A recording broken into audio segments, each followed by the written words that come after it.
At my sister Ebony's wedding, I was handed a cheap paper badge that read, "Limited Access Guest." My mother leaned in and whispered that this meant no dinner plate for me. She actually told me to go eat a sandwich in my car so I would not embarrass the family. I looked at her, then walked straight to the gift table. I retrieved the envelope containing my $100,000 check and said, "I think you won't need this anymore." My sister ran after me screaming, and my parents shouted for me to come back, but I just kept walking. My name is Nia, and I am 29 years old. As I sit here in my penthouse living room, swirling a glass of vintage red wine, my phone is still blowing up with notifications. My entire family is calling me a villain. But looking at the peace and quiet of my own home, I have never felt more like a hero. To understand why I left my sister at the altar without her funding, you have to understand the dynamic of the Jenkins family. For years, I was the bank account, and my sister Ebony was the princess. Before I continue this story, let me know where you are watching from in the comments below. Hit like and subscribe if you have ever had to stand up to family members who only loved you for what you could provide. It all started yesterday afternoon at the Vineyard Estate. The venue was breathtaking. Imported white orchids draped over every archway, and a fleet of rented white limousines lined the driveway. It smelled like old money, which is ironic because my parents are currently drowning in debt.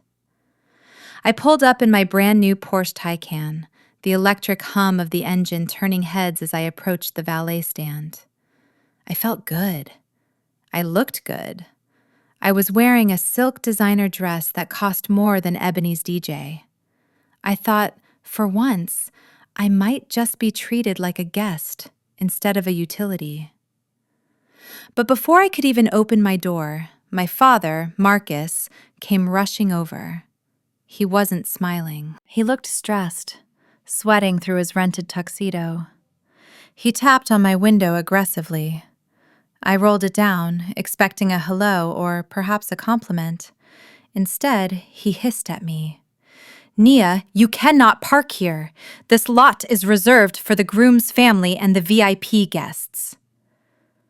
I looked around the paved lot. There were empty spots everywhere. I asked him where he wanted me to go. He pointed a thumb over his shoulder toward a muddy, unpaved patch of grass behind the catering trucks where the portable toilets were stationed. "Park back there," he said. "We need this front row open for Connor's parents. They are arriving in a Rolls Royce, and I do not want your car clashing with the aesthetic." I gripped the steering wheel so hard, my knuckles turned white.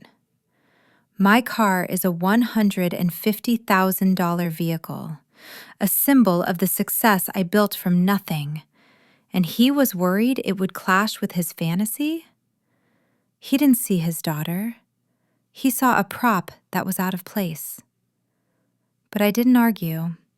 I just nodded, shifted gears, and drove my pristine Porsche into the mud. That should have been my first sign to turn around and leave, but I had no idea that the disrespect was only just beginning. I wiped the mud from my $600 heels and composed myself before walking toward the grand entrance of the vineyard. The transition was jarring. One minute I was standing in a puddle, and the next I was stepping onto a red carpet flanked by security guards in black suits. The air smelled of expensive perfume and fresh money. I watched as my cousins and distant relatives were greeted with warm smiles and glasses of chilled champagne. They were being handed their name tags, which were actually beautiful, laser-engraved slate coasters that served as keepsakes. It was a nice touch. It was elegant. It was exactly the kind of detail I would have designed, and I knew exactly whose credit score had likely been leveraged to pay for it. When I reached the front of the line, the warmth instantly evaporated. Manning the check-in table was Chloe, my sister Ebony's maid of honor and best friend since high school. Chloe has never liked me, mostly because I refused to hire her unqualified brother at my interior design firm 3 years ago. She looked up at me, her eyes scanning my silk dress with a mixture of jealousy and disdain. I smiled and gave her my name. I expected her to reach for one of the slate coasters on the table. Instead, she reached into a cardboard box hidden underneath the tablecloth. She pulled out a plastic sandwich bag and retrieved a badge that looked like it belonged to a kindergarten field trip. It was a bright, neon yellow piece of laminated paper attached to a cheap, scratchy blue nylon string. It stood out aggressively against the muted, tasteful colors of the wedding theme. She handed it to me with a smirk that told me she had been waiting for this moment all day. I took the badge and looked at the text. In bold, black, Comic Sans font, it read, "Limited Access Guest." I felt a knot form in my stomach. I asked her if this was some kind of joke. I asked where my slate coaster was. Chloe leaned forward, resting her elbows on the white tablecloth, her voice dripping with fake sweetness. She told me that there was no mistake. She said that my mother, Denise, had given strict instructions regarding the guest list tiers. She explained that the yellow badge meant I was restricted to Zone B. She told me I was not permitted inside the main ballroom or the VIP cocktail lounge, where the groom's family and the important guests were currently gathering. I looked past her shoulder at the large seating chart displayed on an easel. I scanned the names. I saw distant uncles, neighbors, and even my parents' pastor listed at tables 1 through 10 in the main hall. I asked her where Zone B was. Chloe pointed a manicured finger toward a side door that led to a service corridor. She said it was an overflow area because the main hall was at capacity. I stood there for a moment, holding that neon yellow piece of plastic. A waiter walked by with a tray of crab cakes, and when he saw the yellow badge in my hand, he actually steered around me, offering food only to the guests with the slate coasters. It was a system designed to make me feel small. It was a calculated humiliation to remind me of my place in the hierarchy. My mother wanted to make sure that even if I showed up looking like $1 million, everyone would know I was considered second class. I looked at Chloe, who was practically beaming with satisfaction. I didn't argue. I didn't make a scene. I simply clasped the scratchy nylon string around my neck, letting the ugly yellow badge rest against my designer dress. If they wanted to treat me like a liability, I was about to show them just how expensive a liability could be. I walked toward the service corridor, clutching my purse tight.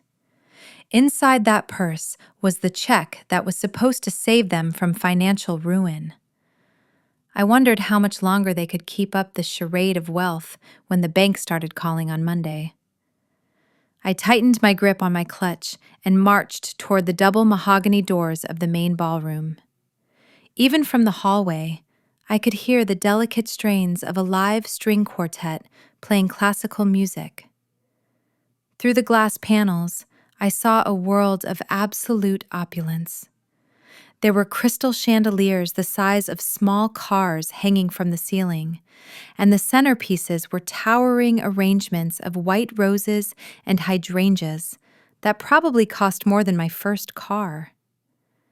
In the center of the room, standing by a massive ice sculpture, were my parents. My father, Marcus, was holding a glass of scotch, laughing loudly at something Connor's father said. My mother, Denise, was clutching the arm of Connor's mother, Patricia, looking desperate to please. They looked the part of the wealthy, established family they pretended to be. My mother spotted me through the glass. For a split second, our eyes locked. I expected her to wave me in, or at least look guilty. Instead, she adjusted her fascinator hat and deliberately turned her back to me, blocking me from view as if I were a stain on the window that she could simply ignore. I reached for the door handle, but a large hand covered in a black glove stopped me. A security guard, who looked more like a bouncer for a nightclub than wedding staff, stepped into my path. He didn't look me in the face. He looked directly at the humiliating yellow badge hanging around my neck. "I am sorry, ma'am," he said, his voice flat and practiced. "This entrance is for slate access guests only. Zone B is down the hall, through the service exit, and to the left." I could feel the heat rising in my cheeks. I told him I was the sister of the bride. I told him I paid for half of this reception. He didn't budge. He just pointed a thick finger toward a narrow hallway where the catering staff were hauling bags of trash. I had no choice. I turned away from the music and the air conditioning and walked down the service corridor. The smell of expensive perfume was quickly replaced by the scent of old grease and garbage. When I pushed open the heavy metal exit door, the humidity hit me like a physical blow. Zone B was not a room. It was a white canvas tent erected on a patch of dying grass, strategically placed behind the catering trucks so it wouldn't be visible from the main venue. It was dangerously close to a row of portable toilets that were already starting to smell in the afternoon heat. Inside, there were no chandeliers. There were plastic folding chairs and bare tables. Sit at one of the wobbly tables was my Aunt Bernice, the family black sheep who had been ostracized years ago for refusing to lend my father money for one of his failed pyramid schemes. Next to her sat Mrs. Higgins, the elderly nanny who had practically raised Ebony and me while our parents were out social climbing.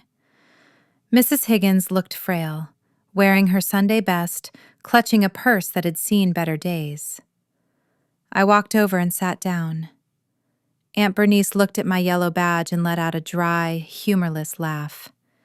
She asked if I had been put in the doghouse too. I nodded, feeling a mix of rage and shame. Then Mrs. Higgins reached out and patted my hand. Her hand was shaking. She whispered that she didn't mind sitting outside.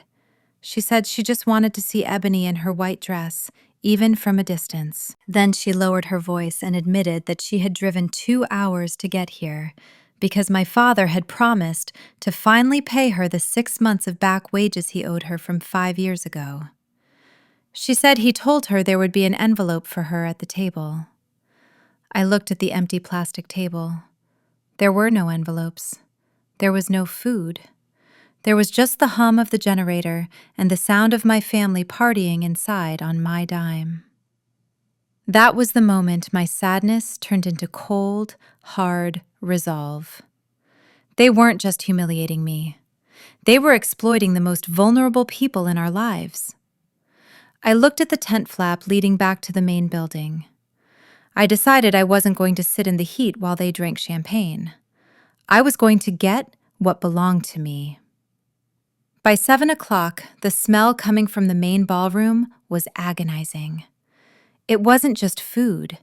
It was the scent of status. I could smell seared Wagyu beef, garlic butter lobster tails, and truffle oil. My stomach rumbled loudly, echoing in the silence of the tent. Mrs. Higgins, who I knew was diabetic and needed to eat, looked faint. I watched through the gap in the tent flap as a parade of waiters marched out of the kitchen. They were carrying silver trays covered with metal domes, moving with military precision toward the VIP tables inside. I stood up and intercepted a waiter who was cutting through our tent to get to the service station. I asked him, politely, when the service for Zone B would begin. He stopped and looked down at his clipboard, then glanced at my yellow badge. He told me bluntly that there was no meal service for Zone B. He said we were allotted water and dinner rolls, but the rolls had already run out during the cocktail hour. He didn't even apologize. He just walked away, leaving me standing there while my aunt let out a disgusted sigh. That was when the tent flap whipped open again. It wasn't a waiter this time. It was my mother, Denise. She looked frantic, her face caked in a layer of powder so thick it looked like it might crack if she smiled too hard. She wasn't coming to check on us. She was coming to do damage control. She rushed over to me, grabbing my arm with a grip that was surprisingly painful. She hissed at me to sit down and stop harassing the staff. I pulled my arm away and asked her if she was serious. I asked her how she could let her own sister and the woman who raised her children sit here starving while she feasted on lobster. Denise rolled her eyes, as if my hunger was a personal inconvenience to her. She leaned in close, her breath smelling of expensive champagne, and whispered the words that finally broke whatever bond we had left. She told me that the yellow badge meant no plate. She explained that the budget had exploded because the groom's family insisted on the Wagyu upgrade, so they had to make cuts where it wouldn't be noticed. She said that since I was family, I should understand that sacrifices had to be made to impress the in-laws. Then came the final insult. She looked me up and down and told me that I could stand to skip a meal anyway. She suggested that if I was really that hungry, I should go out to my car and eat a sandwich, or drive to a fast food place down the road. Her eyes darted nervously toward the main entrance. She told me to be discreet if I left. She said she didn't want Connor's parents to see me walking out to the parking lot because it would look trashy. She actually told me to wait until the speeches started so I could slip out unseen. She patted my cheek, a gesture that felt more like a slap, and told me to be a good big sister for once and not ruin Ebony's moment with my selfishness. Then she turned on her heel and rustled back into the air-conditioned ballroom, leaving me in the heat with nothing but my rage. I looked at Mrs. Higgins, who was trembling slightly from low blood sugar. I realized then that they didn't just see me as a limited guest. They didn't see me as human. I reached for my purse. I wasn't going to the car. I was going to the gift table. I watched the tent flap swing shut behind my mother, leaving me in the stifling heat. A younger version of myself would have cried. I would have sat in that plastic chair, choked down the dry dinner roll, and driven home feeling like I was the problem. But I wasn't that little girl anymore. I was a business owner who spotted bad investments for a living, and as I sat there, the events of last Tuesday replayed in my mind with crystal clarity. I remembered sitting at my parents' kitchen table. My father, a man too proud to ever ask for directions, had his head in his hands, weeping. My mother was clutching her chest, giving the performance of a lifetime. They told me Ebony had finally changed. They said she wanted to open a sustainable fashion boutique. They said she had a business plan. They pleaded with me to provide the seed capital because the banks wouldn't touch her. They said, "Nia, please, this is her chance to be independent like you. This is her fresh start." I wrote that check for $100,000 because I wanted to believe them. I wanted to believe that my sister was finally growing up. But as I looked through the gap in the canvas tent, staring at the main ballroom, the lie unraveled before my eyes. I did the math in my head. The imported orchids, the live string quartet, the rental fee for this vineyard, the custom lighting rig. This wasn't a wedding on a budget. This was a 6-figure coronation ceremony. They hadn't used my money for a business.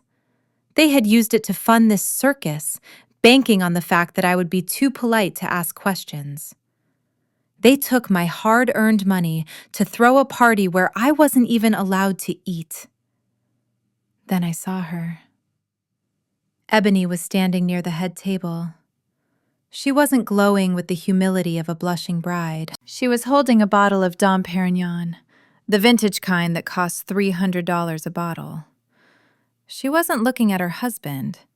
She was looking directly at the service tent. She raised the bottle in a mock toast, pointed a manicured finger right at where I was sitting, and said something to her bridesmaids. They all threw their heads back and laughed. That was the moment the sadness evaporated. It was replaced by a cold, sharp clarity. She wasn't just ungrateful. She was laughing at the bank she had just robbed. She was toasting to my stupidity. Something inside me snapped, not with a bang, but with the quiet, terrifying click of a lock turning. I stood up. The legs of the cheap plastic chair scraped loudly against the concrete floor. Mrs. Higgins looked up at me, her eyes wide with worry. She asked if I was going to the car to get a sandwich like my mother suggested. I smoothed down the front of my silk dress and picked up my clutch. I looked at the old woman and shook my head. I told her I wasn't going to the car. I told her I was going to get a refund. I walked out of the tent, past the overflowing trash cans, and marched straight back toward the service entrance. The security guard from earlier saw me coming. He stepped forward to block my path again, opening his mouth to recite the rules about Zone B. I didn't slow down. I walked right past him with such force and authority that he actually stepped back, confused by the shift in my energy.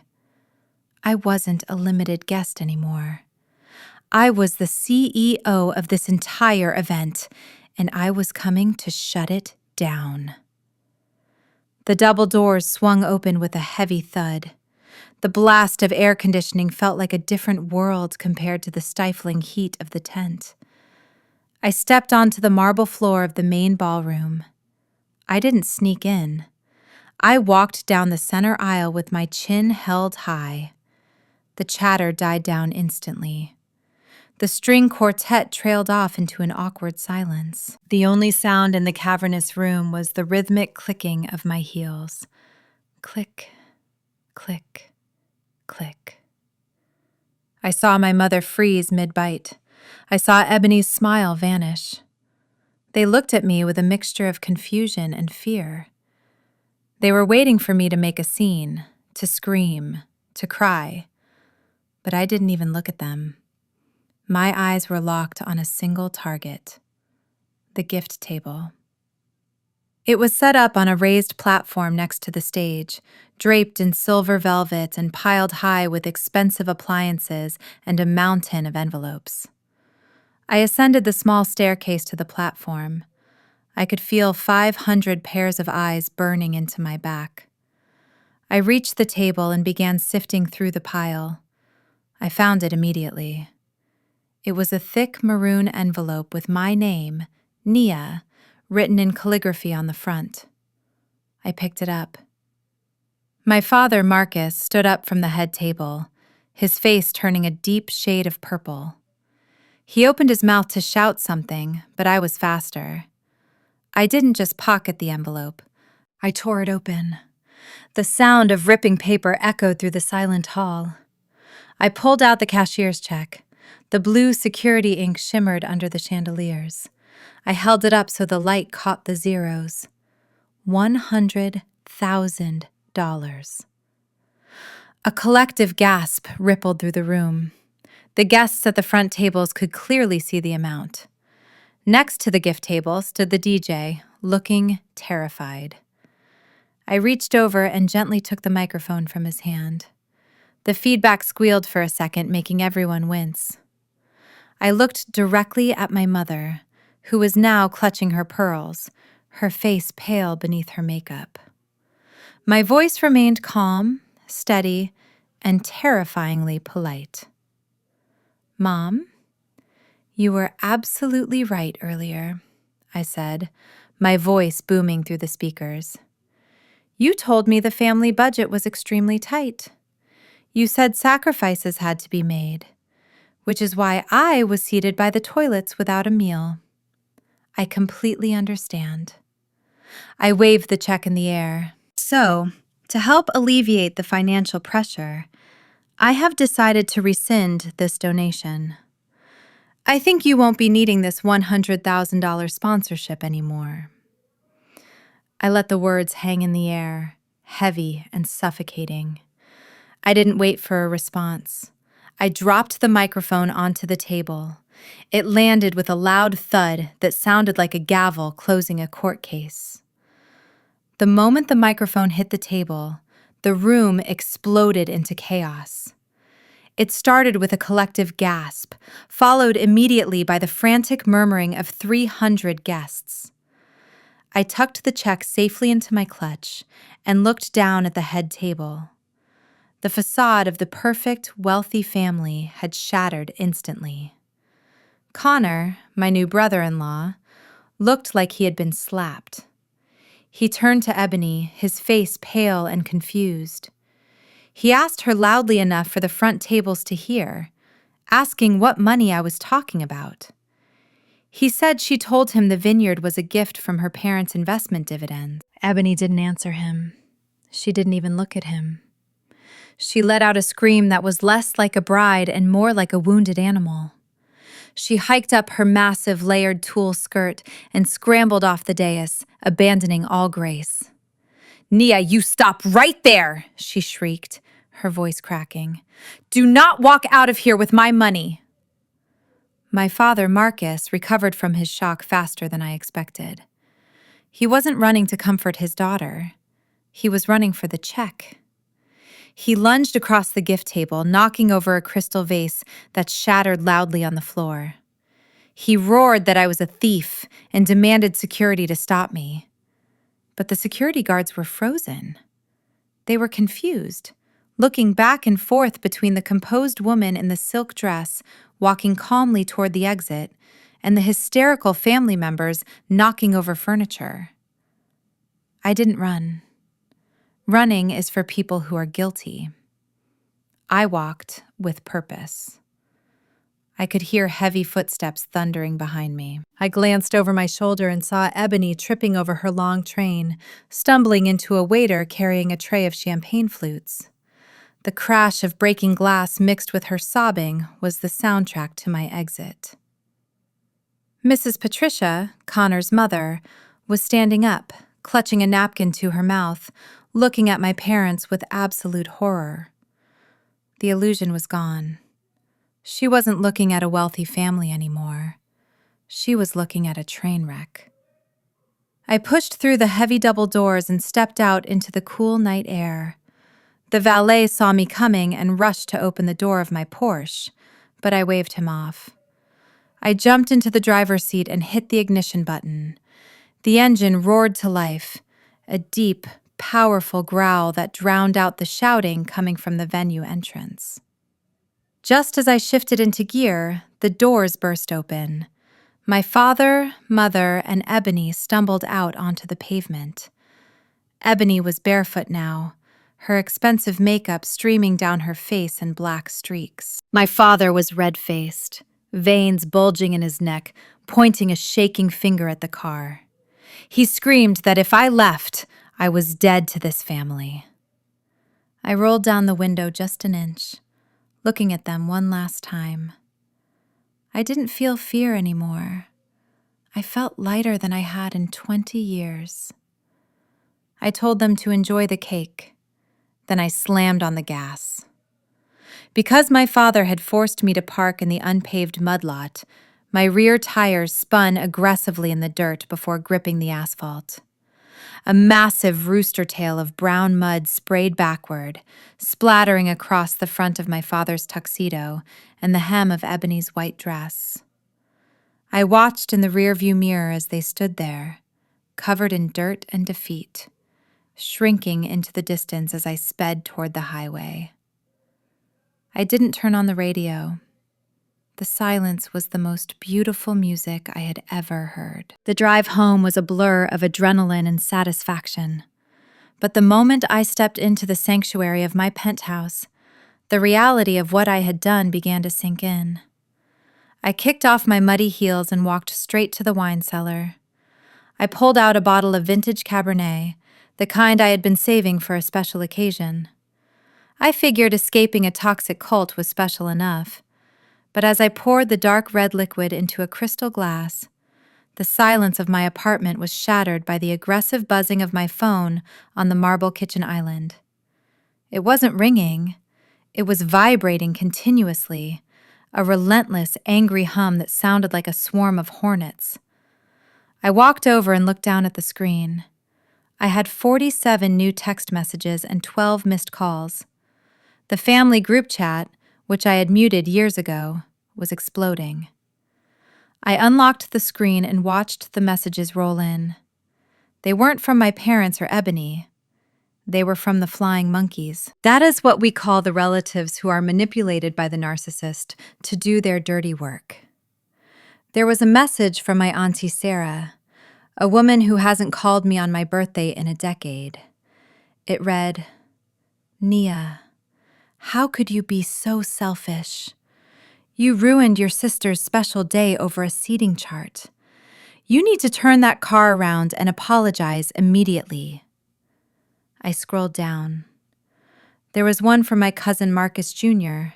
It said, "You are just jealous because Ebony found a husband and you are still alone.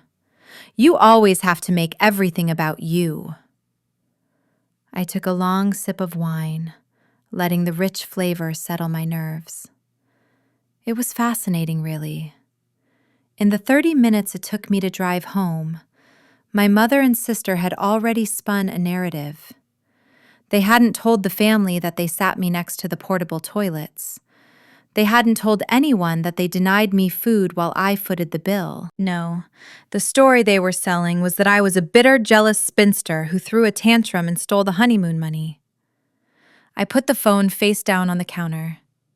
I didn't block them, not yet. I wanted to keep the receipts. Because what none of these people understood was that the $100,000 wasn't a wedding gift. It was a ransom payment. It was the price I had agreed to pay to keep my sister out of prison. And by humiliating me today, they had just violated the terms of our agreement. To understand why I kept that check, you first have to understand where the money came from. I didn't inherit wealth like Connor's family, and I certainly didn't scam people like my father. I built a luxury interior design firm from the ground up. By the time I was 27, I was designing penthouses for athletes and tech CEOs. I was the one success story in the Jenkins family, the proof that we could make it out of the struggle. But success makes you a target, especially when you are surrounded by people who feel entitled to your harvest without doing any of the planting. 2 years ago, I walked into a bank in downtown Chicago feeling invincible. I had found the perfect location for my first commercial showroom, a beautiful brick loft in the West Loop. I had the business plan, the cash flow, and a 20% down payment sitting in my savings account. I sat across from the loan officer, a nice man named Mr. Henderson, ready to sign the paperwork for a commercial mortgage. I had checked my credit score 6 months prior, and it was impeccable. I expected a handshake and a congratulations. Instead, Mr. Henderson went quiet. The clicking of his keyboard stopped, and a confused frown settled between his eyebrows. He turned the monitor away from me and cleared his throat. He asked me if I was aware of the outstanding derogatory marks on my file. I laughed, thinking he was joking. I told him I had 0 debt. He didn't laugh back. He turned the screen around so I could see the credit report. My stomach dropped to the floor. The screen was a sea of red. There were 5 credit cards listed that I had never applied for. An American Express Platinum, a Chase Sapphire, 2 store cards from high-end department stores, and a Discover card. All of them were maxed out. All of them were currently in collections for non-payment. The total debt was staggering, $82,000. I felt the blood drain from my face. I told him this was impossible. I told him I was a victim of identity theft and that we needed to call the police immediately. Mr. Henderson looked at me with pity. He pointed to the bottom of the report where the billing address for all 5 cards was listed. I expected to see a random address or a P.O. box used by a professional scammer. Instead, I saw the address I knew better than my own, 42 Oak Creek Drive. my parents' house. The house where my sister Ebony still lived rent-free because she claimed she was too anxious to work a 9-to-5 job. I sat there in that leather chair, unable to breathe. It wasn't a stranger. It wasn't a hacker. It was my baby sister. While I was working 80-hour weeks to build my reputation, Ebony had stolen my Social Security number from my old bedroom drawer. She hadn't used the money for emergencies or medical bills. I scanned the transaction history Mr. Henderson printed out for me. It was sickening. Designer handbags, VIP concert tickets, a week-long trip to Cabo San Lucas that she told us was a gift from a rich boyfriend, and thousands of dollars spent at nightclubs. She had been living the life of a millionaire using my credit, systematically destroying my future one swipe at a time. I walked out of that bank without my loan, but with a folder full of evidence that would tear my family apart. I spent the next 48 hours doing something no sister should ever have to do. I was building a criminal case against my own flesh and blood. Because I had filed a preliminary fraud report, I was able to work with the loss prevention departments of the stores where the cards were used. The evidence they sent over was high definition and undeniable. It wasn't a grainy shadow of a stranger in a hoodie. It was crystal clear footage of Ebony standing at the counter of the Chanel boutique on Michigan Avenue. She was wearing a trench coat I had bought her for Christmas, laughing with the sales associate as she swiped a card that bore my name to pay for a $5,000 classic flat bag. I drove to my parents' house on a Sunday evening. I knew everyone would be there for the weekly family dinner that I was usually excluded from. I walked into the living room without knocking. My mother, Denise, was setting the table. My father was watching football. Ebony was sitting on the sofa, scrolling through Instagram on a new iPhone that I now realized I had unwittingly paid for. When they saw me, the room went silent. I didn't say a word.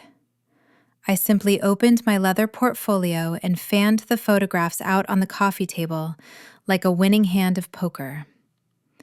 There were screenshots of the surveillance footage, copies of the credit card receipts with her forged signature which looked nothing like mine, and a spreadsheet totaling the $82,000 in theft.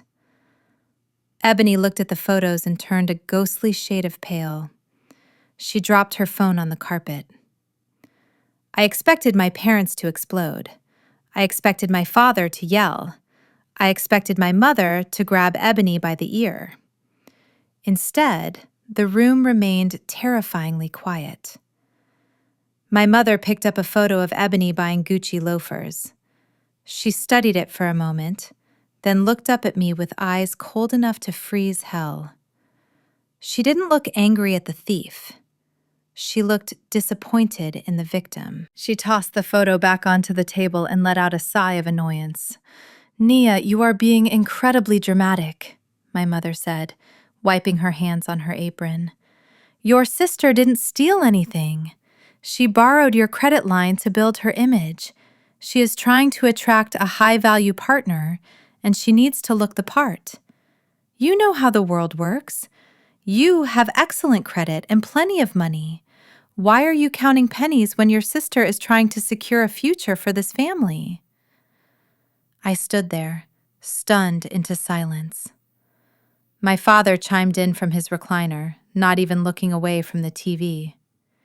He told me that I should be proud to help Ebony.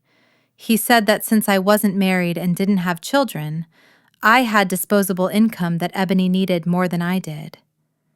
They twisted the narrative so fast it made my head spin. In their eyes, Ebony wasn't a criminal for committing identity theft and fraud. I was the villain for catching her. I was the bad guy for keeping score. That was the moment I realized that in the Jenkins household, the truth didn't matter. Only the image mattered. And I was expected to bankrupt myself to maintain it. I looked at my mother and told her that fraud was a felony, not a misunderstanding. I reached for my phone to dial the police. I told them I was not going to let my credit score be destroyed because Ebony wanted to play dress up. That was when the emotional blackmail began. My mother didn't just cry. She fell to her knees in the middle of the living room. She grabbed my ankles, sobbing so violently her body shook. She screamed that if I sent Ebony to prison, I would be killing her. She said the shame would destroy the family name in the church and that she would take a bottle of sleeping pills before she saw her baby girl in handcuffs. My father stood over me, clutching his chest, claiming I was giving him a heart attack. He said that family protects family, no matter what. They backed me into a corner where the only way out was to sacrifice myself. I looked at their desperate faces and I broke. I relented. I made a deal with the devil. I told them I would pay off the $82,000. I would clear the debt so Ebony wouldn't have a criminal record. But there were conditions, strict ones. Ebony had to cut up the cards. She had to get a real job. She had to prove she could be a contributing member of society. For 2 years, I thought the plan was working. I paid the bills silently. I rebuilt my credit. Then came the engagement to Connor. My parents told me Ebony had changed. They said she was marrying a good man and wanted to open a sustainable fashion boutique to support her new family. They sat me down last week and begged for one final investment. They said, "Nia, if you give her the startup capital, she will never ask you for a dime again." That is what the $100,000 check was for.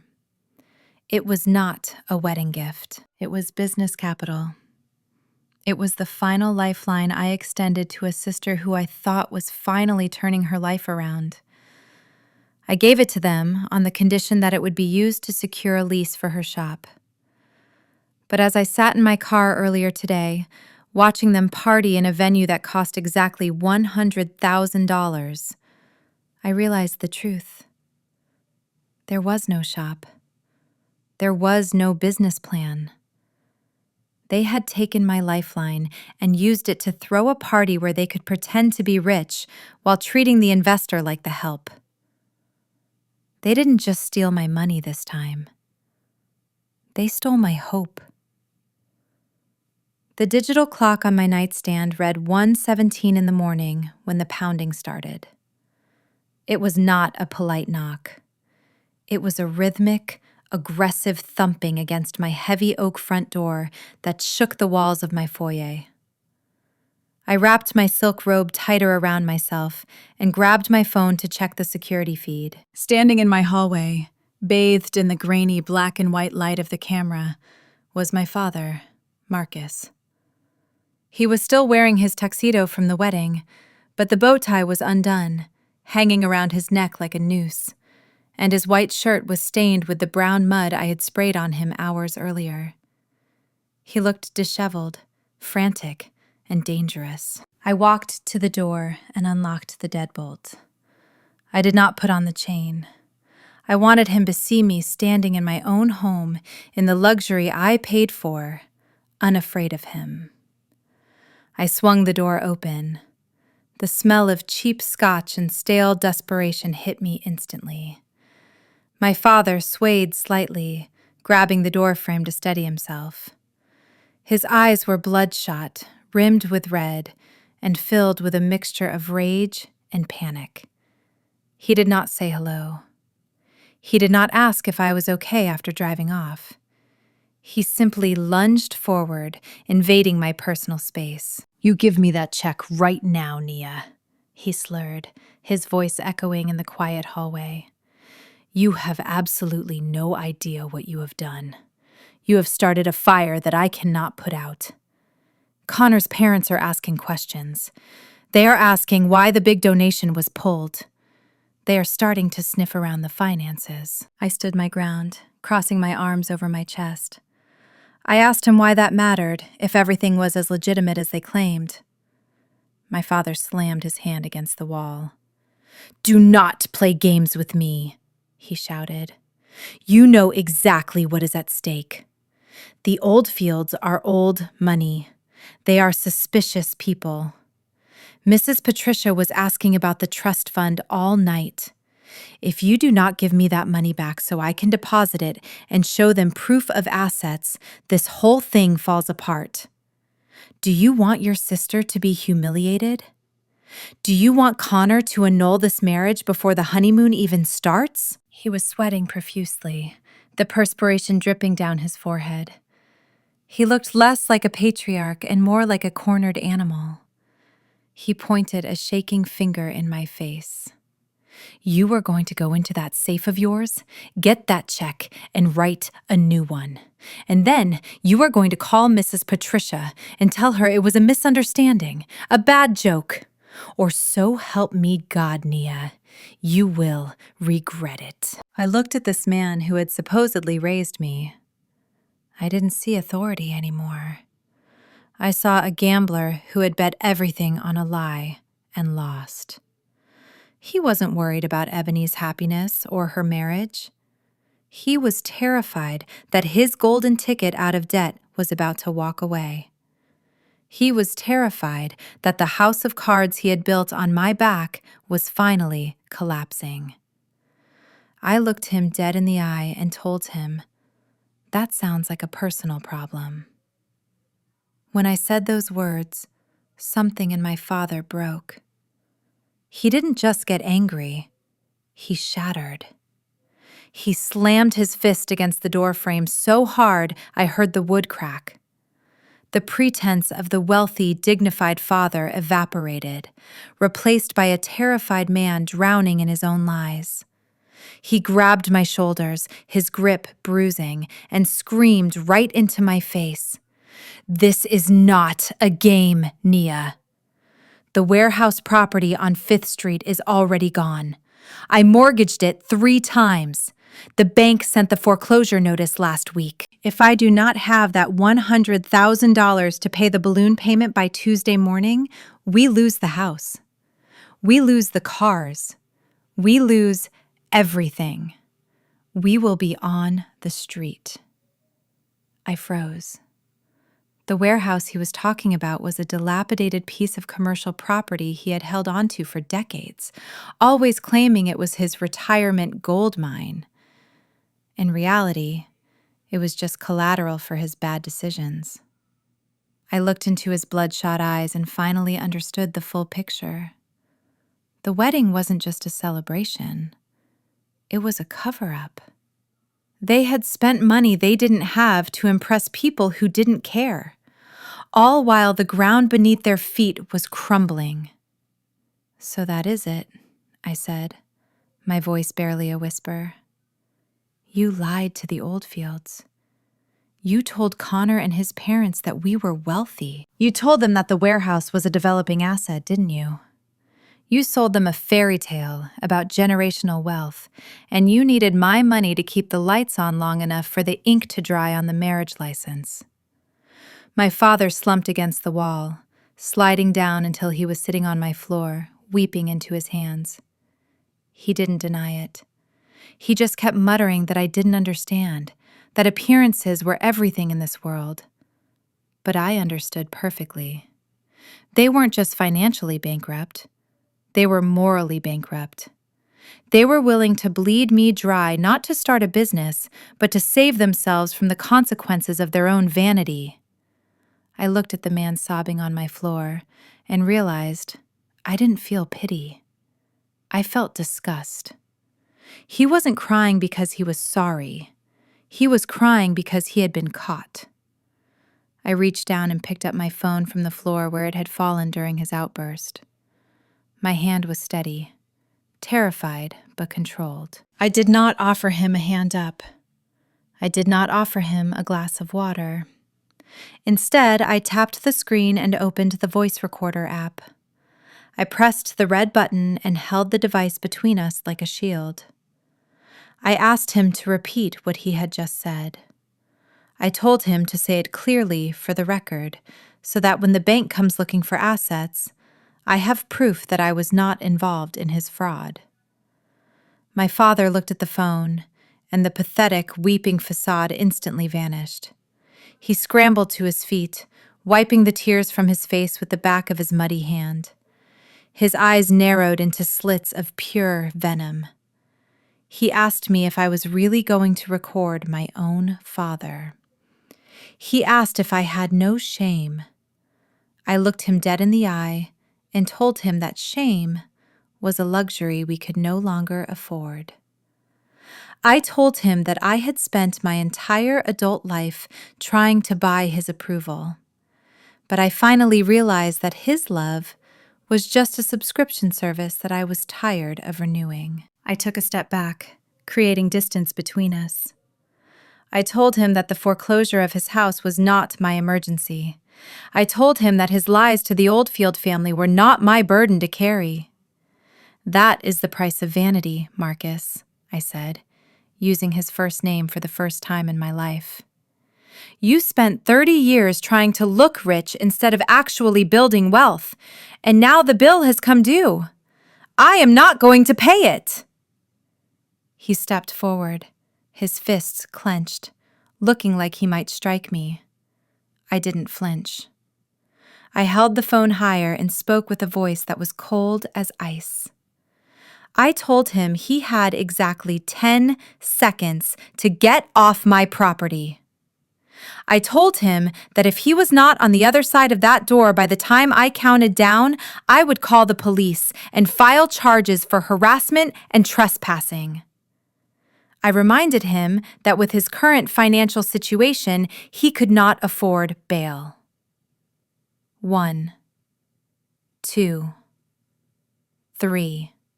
My father stared at me, searching for a trace of the obedient daughter he used to manipulate. He found nothing but a stranger. He let out a string of curses that would make a sailor blush. He called me a bitter, lonely woman who would die alone with her money. He spat on my marble floor, right at my feet. Then he turned around and stumbled out into the hallway, slamming the heavy oak door behind him so hard that the frame rattled. I didn't move until I heard the elevator chime ding, signaling he was gone. Then I walked over to the door. I threw the deadbolt. I engaged the chain. I turned the security alarm on. For the first time in 29 years, I wasn't just locking my door to keep strangers out.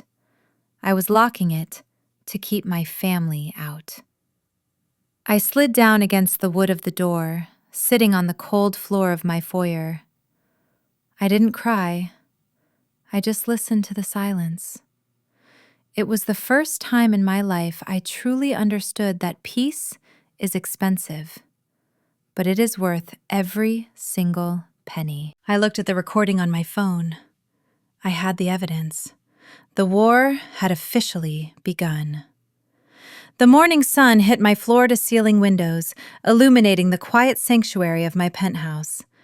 I had slept surprisingly well for a woman who had just declared war on her entire lineage. I reached for my phone, expecting to see more vitriol from my cousins or perhaps a guilt-tripping voicemail from my mother. Instead, a text message popped up from a number I rarely heard from. It was Connor, the groom. My brother-in-law is a decent man, the kind of guy who opens doors for strangers and believes the best in people.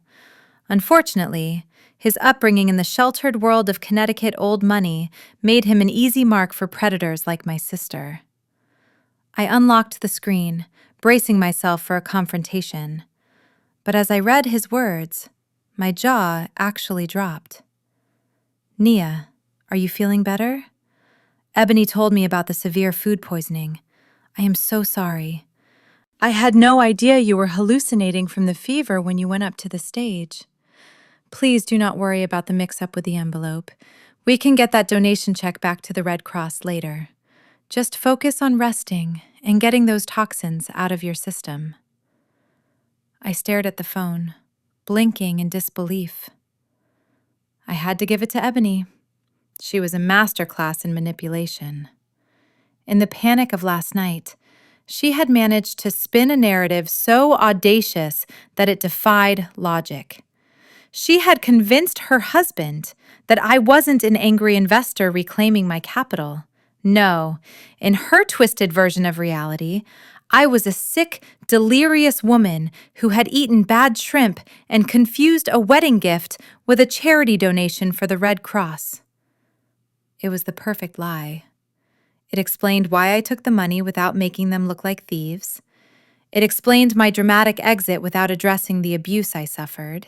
And most importantly, it painted Ebony as the saintly, concerned sister who was covering for my embarrassing medical episode. It turned my moment of empowerment into a moment of pity. I started to type a furious reply. I wanted to tell him that I hadn't eaten a single thing because his wife had starved me. I wanted to tell him that the only toxin in my system was my family. I wanted to scream that the check was never for charity. But my thumb hovered over the send button. If I texted him the truth now, Ebony would just intercept it. She would tell him I was still delirious. She would gaslight him until he believed her over me. I realized then that a text message wasn't going to cut it. This lie was too big, too entrenched. To destroy a fabrication this elaborate, I couldn't just tell him the truth. I had to show him. I deleted the draft. I needed to get back into the lion's den. I needed a venue where Ebony couldn't hide, where her lies would crumble under the weight of hard evidence. I put the phone down and waited. I knew the invitation was coming. They needed that check back, and they would play nice to get it. Sure enough, 10 minutes later, my phone rang. It wasn't Connor. It was the matriarch herself, Mrs. Patricia. The trap was set. I watched the phone ring on the marble countertop. The caller ID displayed the name Patricia Oldfield. This was it.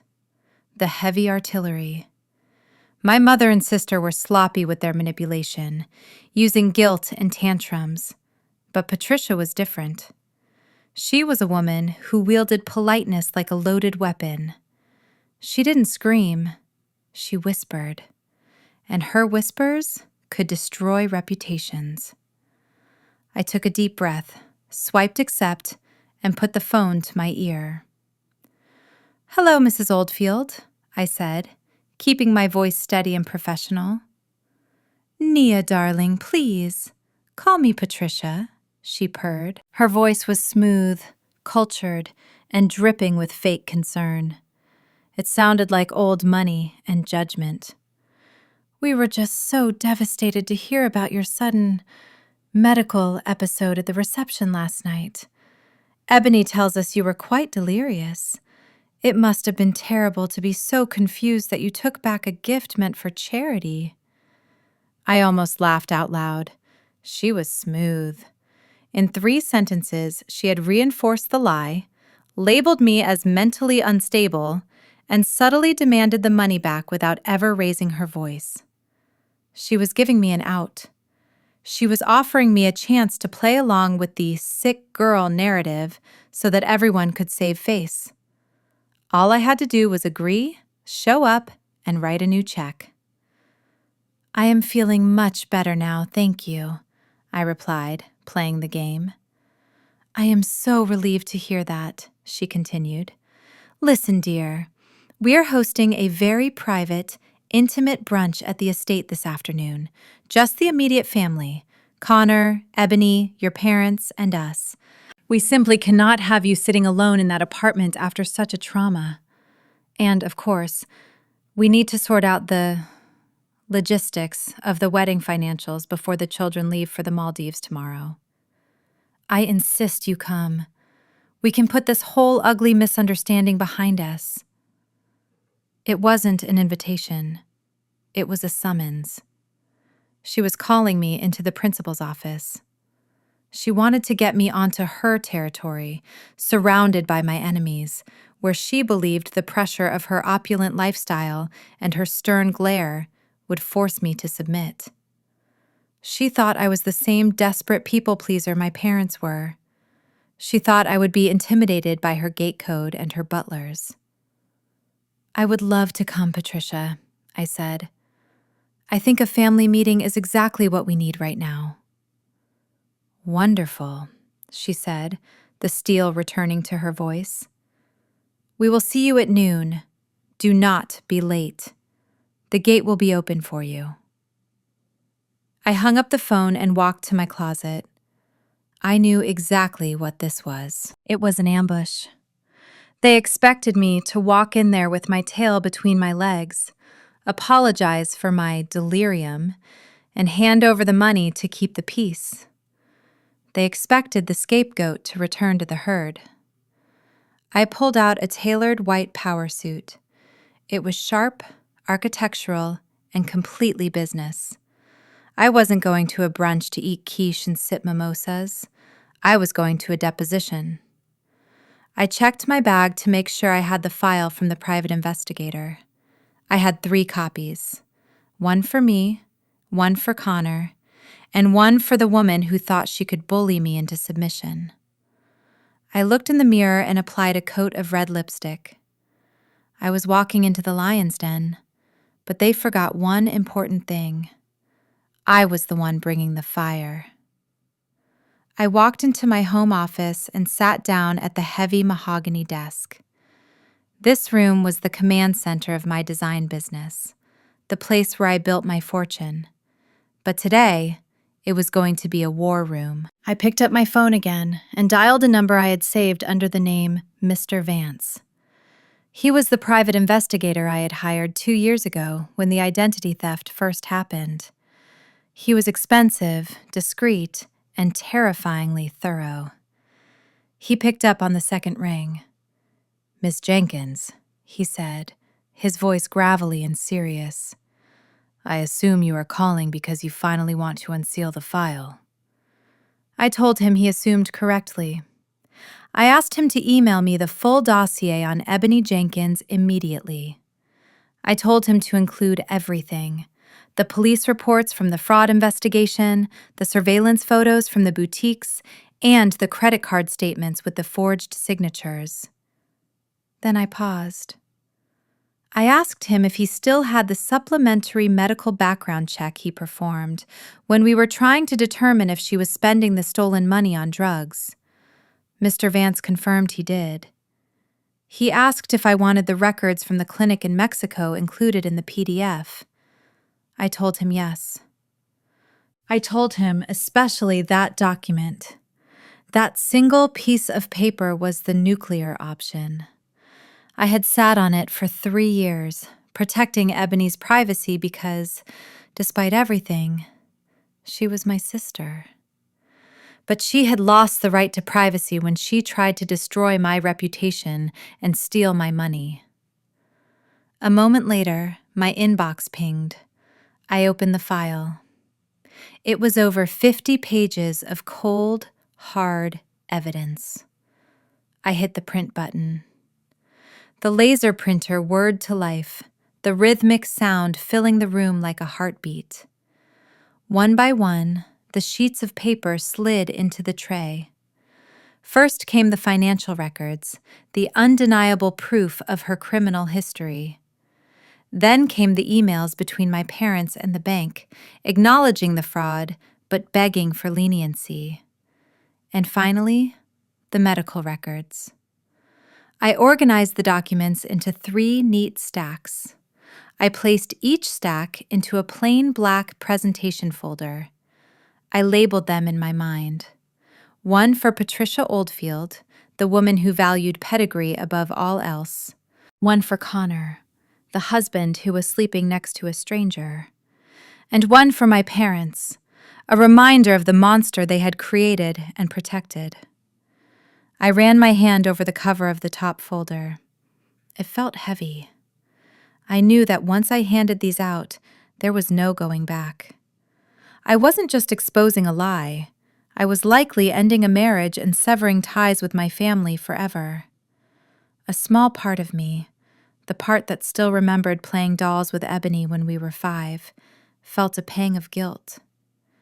But then I remembered the yellow badge. I remembered the hunger pangs in the tent. I remembered my father spitting on my floor. I slid the 3 black folders into my oversized designer tote bag. I grabbed my car keys. The guilt vanished, replaced by the cold steel of determination. I wasn't starting a fight. I was finishing one. The GPS led me away from the city and into the hills of Barrington, where the driveways were longer than most city blocks. The Oldfield estate wasn't just a house. It was a fortress of generational wealth built from limestone and intimidation. As I pulled my Porsche up the winding gravel driveway, lined with manicured boxwood hedges that looked like they were trimmed with nail scissors, I understood why my parents were so desperate. Marrying into this family wasn't just a love match. It was a financial rescue mission. A butler who looked like he had been embalmed in the 19th century opened the massive front door before I could even knock. He didn't smile. He simply took my coat with a gloved hand and gestured toward the drawing room. The house was silent in a way that only massive old houses are. The silence wasn't empty. It was heavy. It smelled of lemon polish, beeswax, and judgment. My heels clicked loudly on the marble checkerboard floor, announcing my arrival like a gunshot in a library. I stepped into the drawing room, a space filled with oil paintings of ancestors who looked like they owned people. The scene before me was almost comical. My parents, Marcus and Denise, were sitting on a silk brocade sofa perched on the very edge of the cushions, as if they were afraid to wrinkle the fabric. My father was holding a delicate china teacup with a trembling hand, his pinky finger extended in a caricature of high society manners. My mother was nodding vigorously at everything being said, her smile frozen and terrified. They looked like actors who had forgotten their lines in the middle of a play. And then there was Ebony. She was curled up in a wing-back armchair, wearing a white cashmere sweater that I knew cost more than her rent. She was playing the role of the fragile, recovering victim to perfection. On her left hand, resting conspicuously on the armrest, was the engagement ring. It was huge. As the sunlight from the floor-to-ceiling windows hit it, the stone fractured the light in a way that made my professional eye twitch. I knew diamonds. I knew clarity and cut. And looking at that rock from 20 feet away, I knew it was either a high-grade lab-created stone or financed on a credit plan with an interest rate that would make a loan shark blush. Connor sat on the arm of her chair, looking protective and concerned, completely unaware that he was guarding a wolf in sheep's clothing. Across from them sat Patricia Oldfield. She didn't need to posture. She sat with the relaxed, predatory confidence of a woman who owned the deed to the land and everyone on it. When I walked in, the conversation stopped abruptly. My mother looked at me with a pleading expression that said, "Please do not ruin this." Ebony looked at me with a smirk that said, "You cannot touch me here." I tightened my grip on my tote bag. They thought the scary part was the house. They didn't realize the scary part was walking through the door. The brunch service was an exercise in pretension. Silent waiters placed plates of microscopic quiche and artisanal fruit in front of us with the solemnity of a religious ceremony. I unfolded my linen napkin, acutely aware that Patricia Oldfield was watching my every move, waiting for me to use the wrong fork or chew too loudly. She took a delicate sip of her tea, placed the cup back on the saucer with a sharp clink, and fired the first shot across the bow. "So, Nia," she began, her voice dripping with condescension, "Ebony tells us you are a decorator. It must be such a quaint little hobby. I suppose picking out throw pillows and curtains keeps you busy, but it must be terribly difficult to make a real living in such a subjective field." I sliced my quiche calmly. I corrected her gently, stating that I was not a decorator, but the owner of a commercial interior architecture firm. I explained that we handle structural renovations for luxury hotels and corporate headquarters. Patricia waved her hand dismissively, as if swatting away a fly. Well, whatever you call it, it is certainly not high finance, is it? She turned to smile at Ebony, who was looking increasingly nauseous. We are just so proud of Ebony. Managing a hedge fund requires such intellect and responsibility. Dealing with millions of dollars of other people's money is a heavy burden, isn't it, darling? I almost choked on my water. The irony was suffocating. Ebony had never managed a fund in her life. The only thing she had ever managed was to defraud her own sister. But my parents nodded vigorously, backing up the lie. My father chimed in, saying that Ebony had always been the numbers whiz of the family, while I was more of the artistic, free spirit type. Patricia turned her gaze back to me, her eyes narrowing. It is good that you have a wealthy sister, then. I imagine you must struggle to scrape together enough pennies to pay rent in the city. It must be humbling to be the poor relation. The table went silent. This was it. She was trying to shame me into submission, trying to remind me of my place. I wiped my mouth with the napkin and looked Patricia dead in the eye. I smiled, a slow, dangerous smile that made my mother gasp. Actually, Patricia, I do quite well, I said, my voice steady and clear. My business is very profitable. In fact, I make enough money to clean up surprisingly large messes. I have spent the last few years paying off significant debts for petty thieves who stole my identity. You would be amazed at how expensive it is to keep people out of prison. The effect was instantaneous. Ebony dropped her silver fork onto her china plate with a loud crash that echoed through the dining room. She went pale, her eyes darting frantically between me and Connor. My father started coughing violently, choking on his tea. My mother looked like she was about to faint. Patricia looked confused by the sudden tension. Thieves? She asked, raising an eyebrow. How dreadful! I hope the police caught the criminals. I took a sip of my water, locking eyes with Ebony.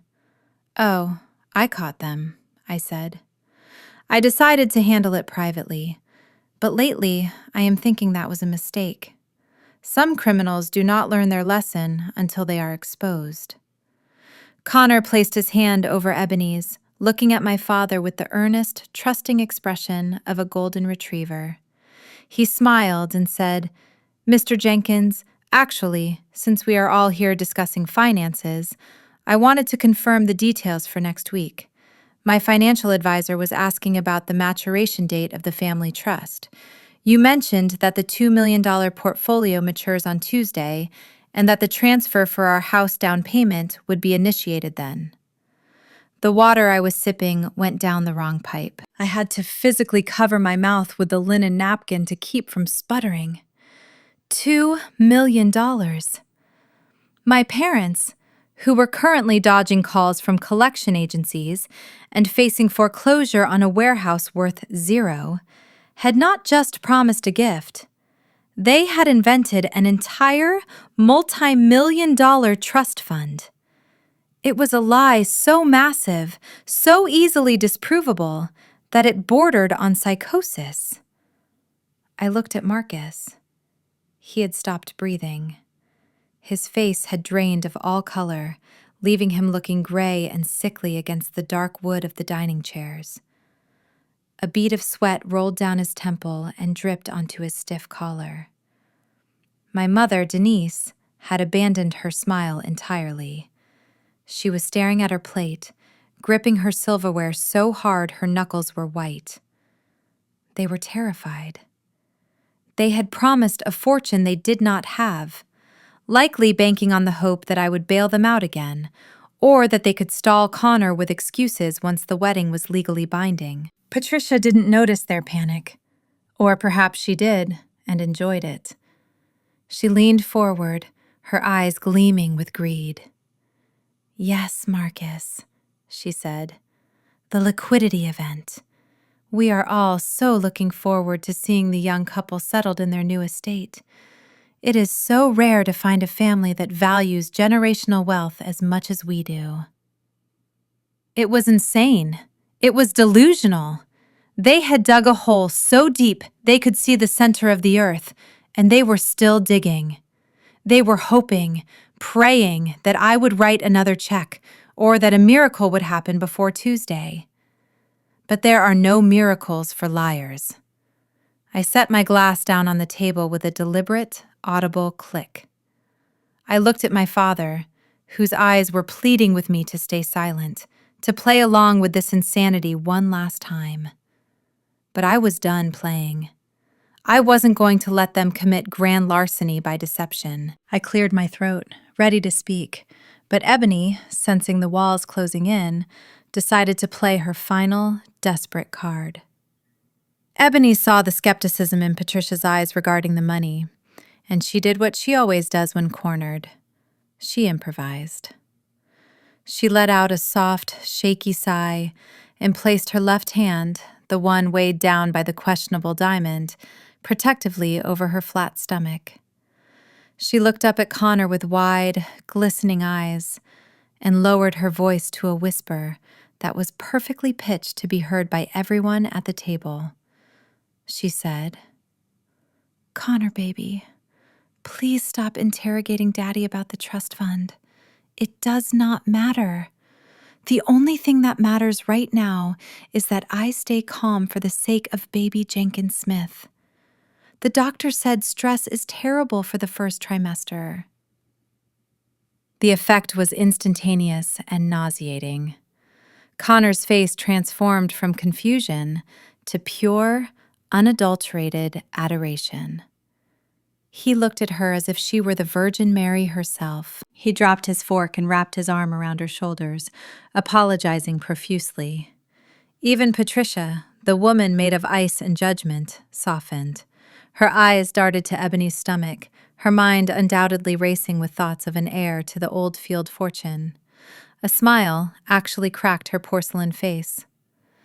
My parents, Marcus and Denise, slumped back in their chairs, visibly exhaling. They looked like they had just dodged a bullet. They knew there was no trust fund, but they figured this lie bought them at least 9 months of safety. I sat there, frozen, my hand gripping the stem of my water glass so hard I thought it might shatter. This was a new low. Financial fraud was one thing. Lying about a human life to trap a man into a marriage was entirely different. It was predatory. It was evil.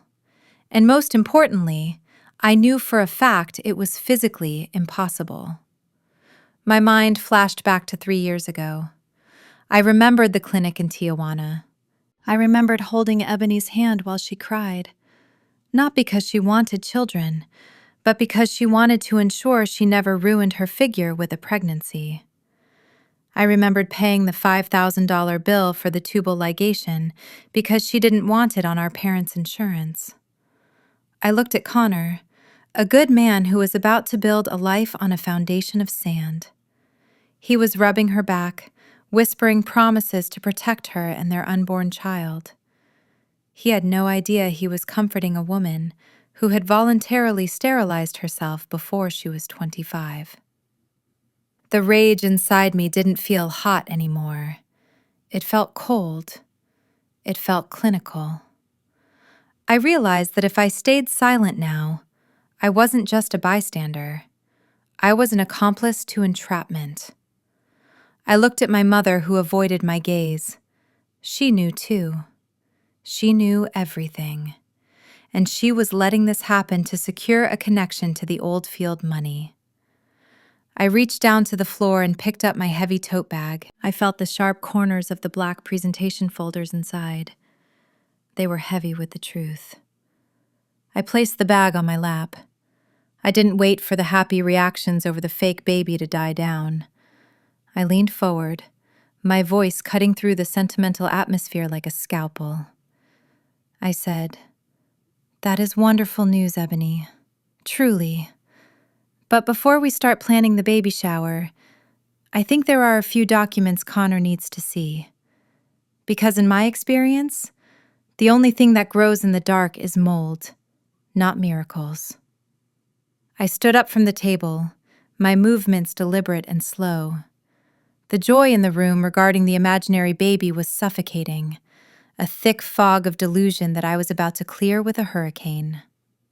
I walked over to the massive mahogany sideboard where the remote control for the 85-inch television lay. I picked it up, feeling the cool metal in my hand. It wasn't just a remote anymore. It was the detonator. "Since we are discussing the future," I said, my voice calm but carrying a dangerous edge. "And since we are celebrating the arrival of the Jenkins-Smith heir and the maturation of the family trust, I realized I have a wedding gift that I forgot to give you yesterday. It is a digital presentation. I think it will clarify everything regarding our family's assets and history." Ebony stopped fake rubbing her stomach.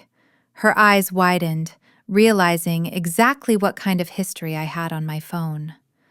My father half rose from his chair, his napkin falling to the floor. "Nia, sit down," he barked, his voice cracking with panic. "We are eating. This is not the time for your little slideshows." "Oh, I think it is the perfect time," I countered. I tapped the screen mirroring icon on my phone. The massive screen on the wall flickered to life, displaying the spinning wheel of the AirPlay connection. "Patricia, you wanted to know about the Jenkins legacy, didn't you? You wanted to know where Ebony gets her financial acumen?" Patricia, driven by her insatiable need to inspect the goods she was buying, waved her hand at my father. "Sit down, Marcus," she commanded. "Let the girl show us. I enjoy a good family retrospective. It might show us if the baby will have your nose." The irony was delicious. She was inviting the executioner in. My phone vibrated as it synced with the Wi-Fi. The room went silent, the kind of silence that happens right before a car crash. I looked at Ebony one last time. I gave her a chance to confess, a split second to stop this by telling the truth herself. But she just stared at me with hatred, convinced I wouldn't dare. She was wrong. The screen blinked, the spinning wheel stopped, and the pixels rearranged themselves to reveal the first image. It wasn't a baby photo. It wasn't a wedding memory. It was a high-resolution scan of a document that had been stamped in red ink. I stepped back, allowing the glow of the television to illuminate the terrified faces of my family. The show had officially begun. The 85-inch screen illuminated the dining room with a harsh, unforgiving white light. It displayed a PDF document that was painfully familiar to anyone who has ever hit rock bottom, but completely foreign to people like the Oldfields.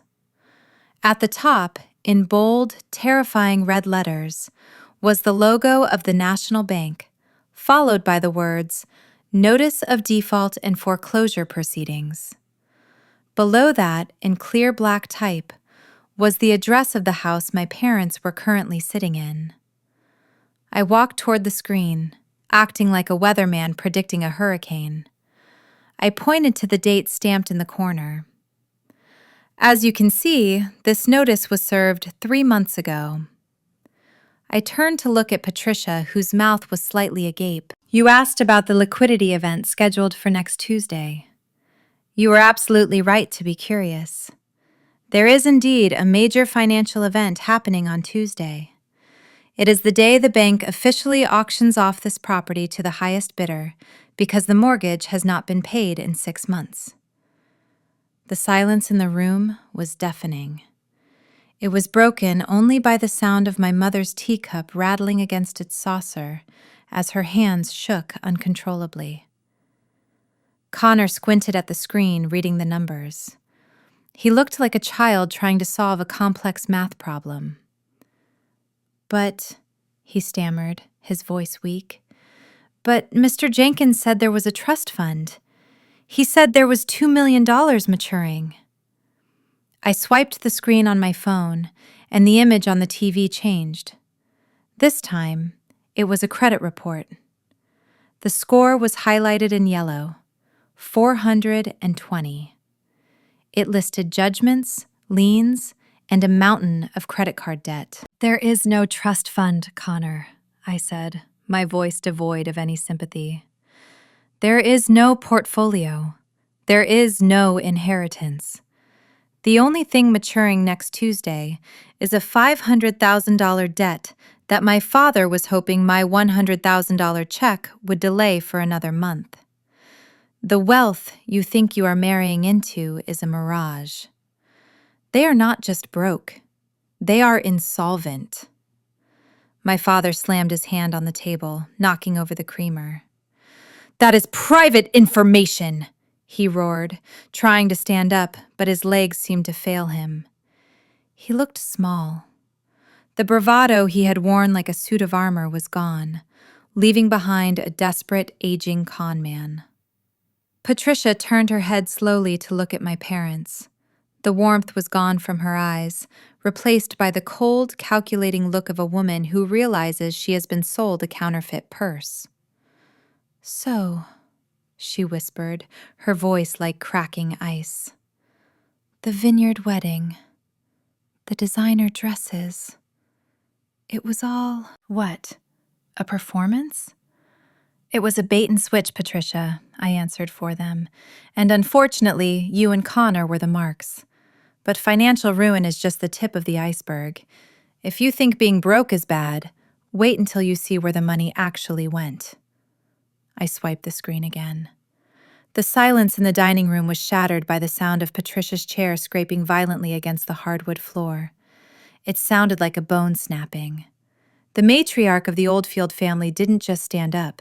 She rose like a tidal wave preparing to crash down on a small, unsuspecting village.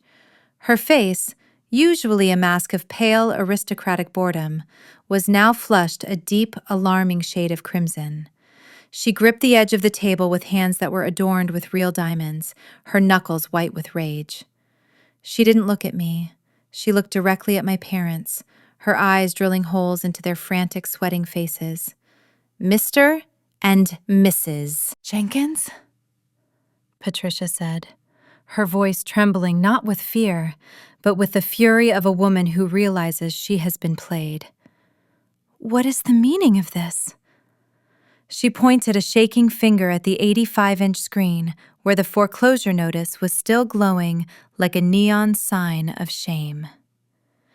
"You sat in my home, you drank my wine, and you looked me in the eye and spoke of trust funds and portfolios. Are you telling me that you are not just liquidating an asset, but that you are destitute?" My father, Marcus, looked like he was having a stroke. He loosened his bow tie, gasping for air. He tried to laugh, but it came out as a wet, pathetic wheeze. "Now, Patricia, please," he stammered, wiping sweat from his upper lip with a linen napkin that was now stained with his desperation. "You have to understand.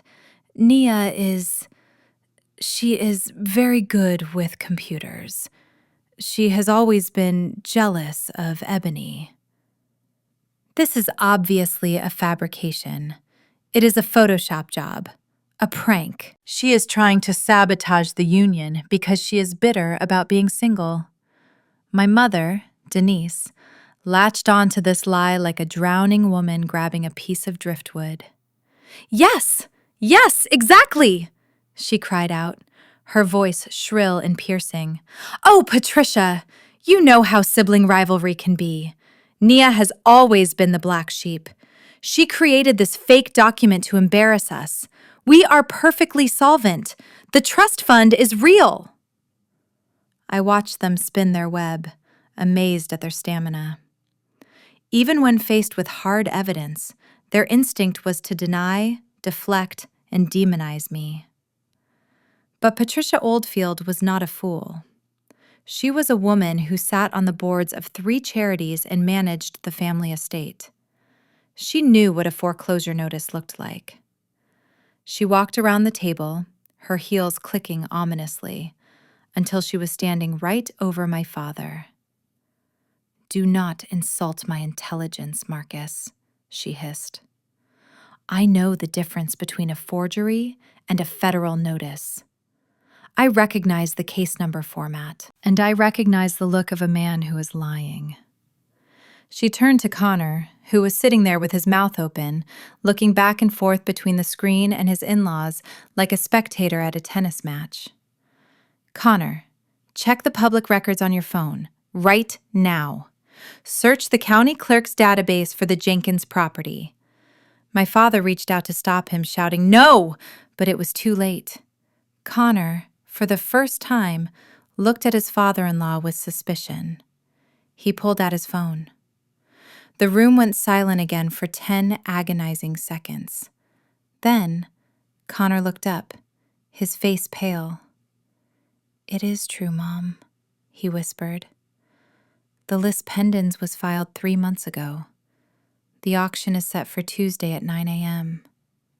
Patricia let out a short, sharp laugh that had no humor in it. She looked at my parents with pure disgust. "You didn't want a marriage," she said. "You wanted a bailout.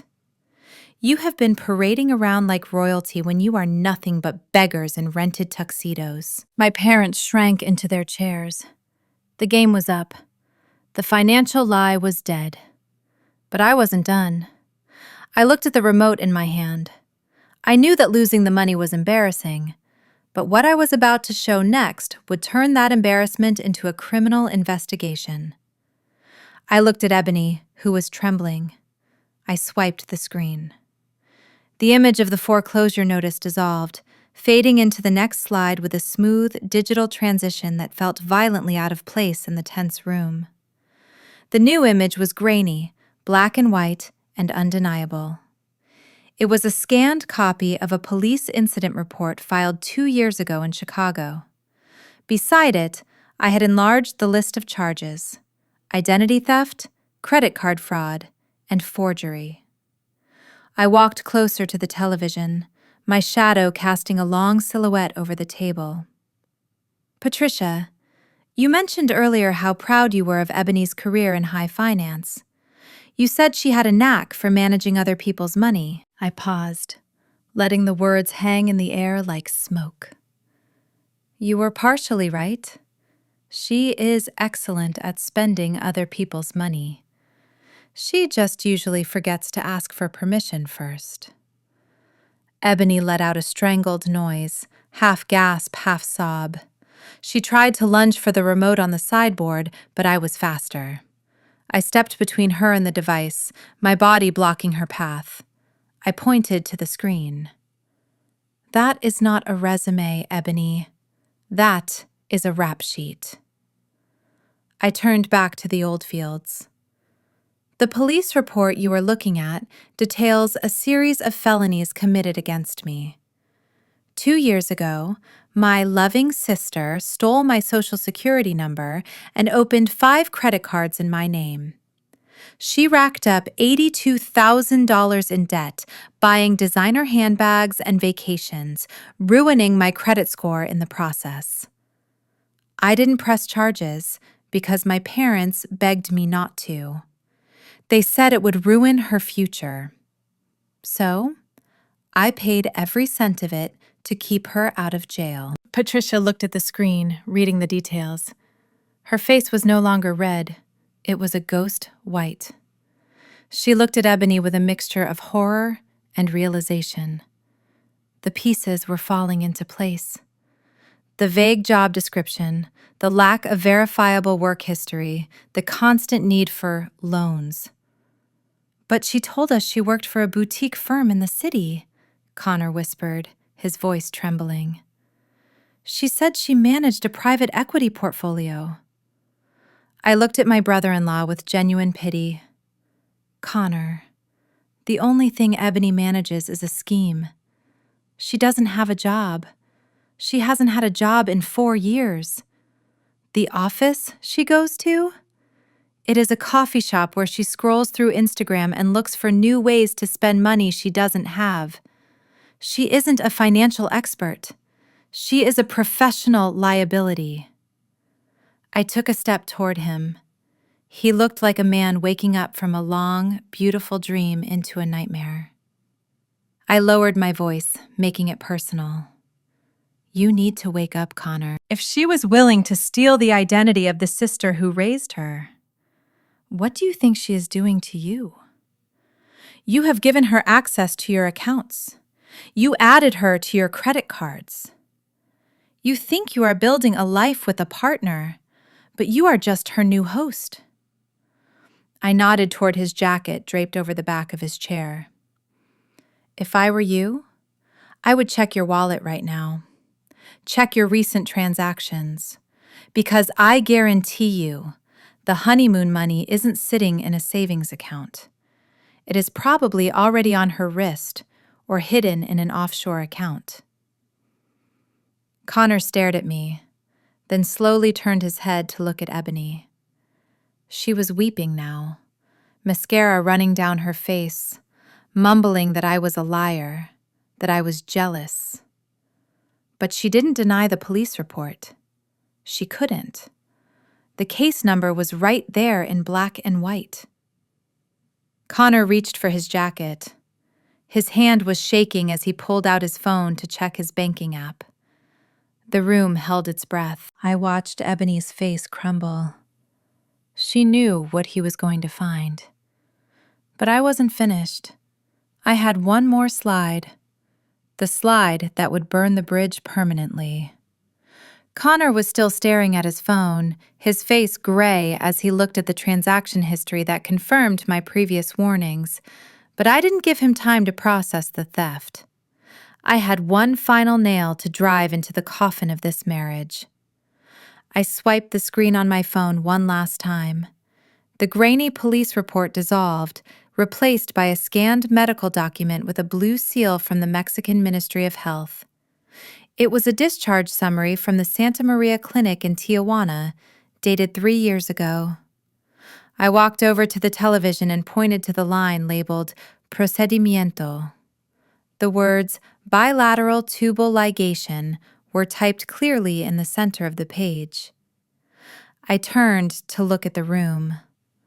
I know not everyone speaks Spanish or medical terminology, so let me translate, I said, my voice dropping to a deadly calm. This is a record of a voluntary surgical sterilization. Ebony let out a sound that was less like a cry and more like a wounded animal. She curled into a ball in her chair, burying her face in her hands. My mother, Denise, closed her eyes and turned her head away, unable to watch the final, most damning lie unravel. I looked directly at Connor, who was staring at the screen with a look of absolute incomprehension. There is no baby Jenkins Smith, Connor. There never was. And unless there is a medical miracle I am unaware of, there never will be. Ebony had this procedure done when she was 23. I know because I drove her to the airport. She told me explicitly that she didn't want to ruin her model figure with stretch marks. She said children were a burden she didn't want to carry. I turned to Patricia, who was looking at Ebony's stomach with a look of pure horror. She isn't protecting an heir, Patricia. She is protecting a scam. She invented a high-risk pregnancy to stop you from asking questions about the money. She used your desire for a grandchild as a shield to hide her bankruptcy. She knew you wouldn't kick a pregnant woman out of the family, so she created one. The silence that followed was heavy and suffocating. Connor stood up slowly. He looked like a man who had been hollowed out. He looked at Ebony, his eyes searching her face for any sign of denial, any sign that I was lying. Ebony, he whispered, his voice cracking. Please tell me this is fake. Tell me you didn't lie about our baby. Ebony looked up, her face a mess of black tears and snot. She opened her mouth to speak, to spin another web, but she couldn't. The document on the screen was signed by her. The date was undeniable. She just sobbed, a raw, ugly sound of defeat. That silence was the confirmation. Connor looked down at his hand. He slowly slid his wedding band off his finger. He didn't throw it. He just dropped it onto the table. It hit the wood with a dull thud that sounded like a gavel ending a life sentence. He looked at my parents, then at Ebony, and said simply, "Get out of my house." The silence in the room shattered instantly. The exposure of her medical history was the breaking point. Ebony did not cry or beg for forgiveness. She snapped. Her face twisted into a mask of pure, unadulterated hatred. She let out a primal shriek that echoed off the high ceilings, a sound so full of venom it made the hair on my arms stand up. She didn't care about the foreclosure or the fraud anymore. She only wanted to destroy the person who had taken off her mask. She lunged across the table, knocking over crystal glasses and sending the centerpiece crashing to the floor. She wasn't running. She was hunting. Her manicured nails were aimed directly at my eyes. I didn't flinch. I stood my ground, ready to defend myself. But I didn't have to. Before she could reach me, a strong arm caught her around the waist. It was Connor. He didn't hold her like a husband comforting a distraught wife. He held her like a prison guard restraining an inmate. He hauled her back, his grip tightening as she thrashed and kicked, screaming obscenities at me that would make a sailor blush.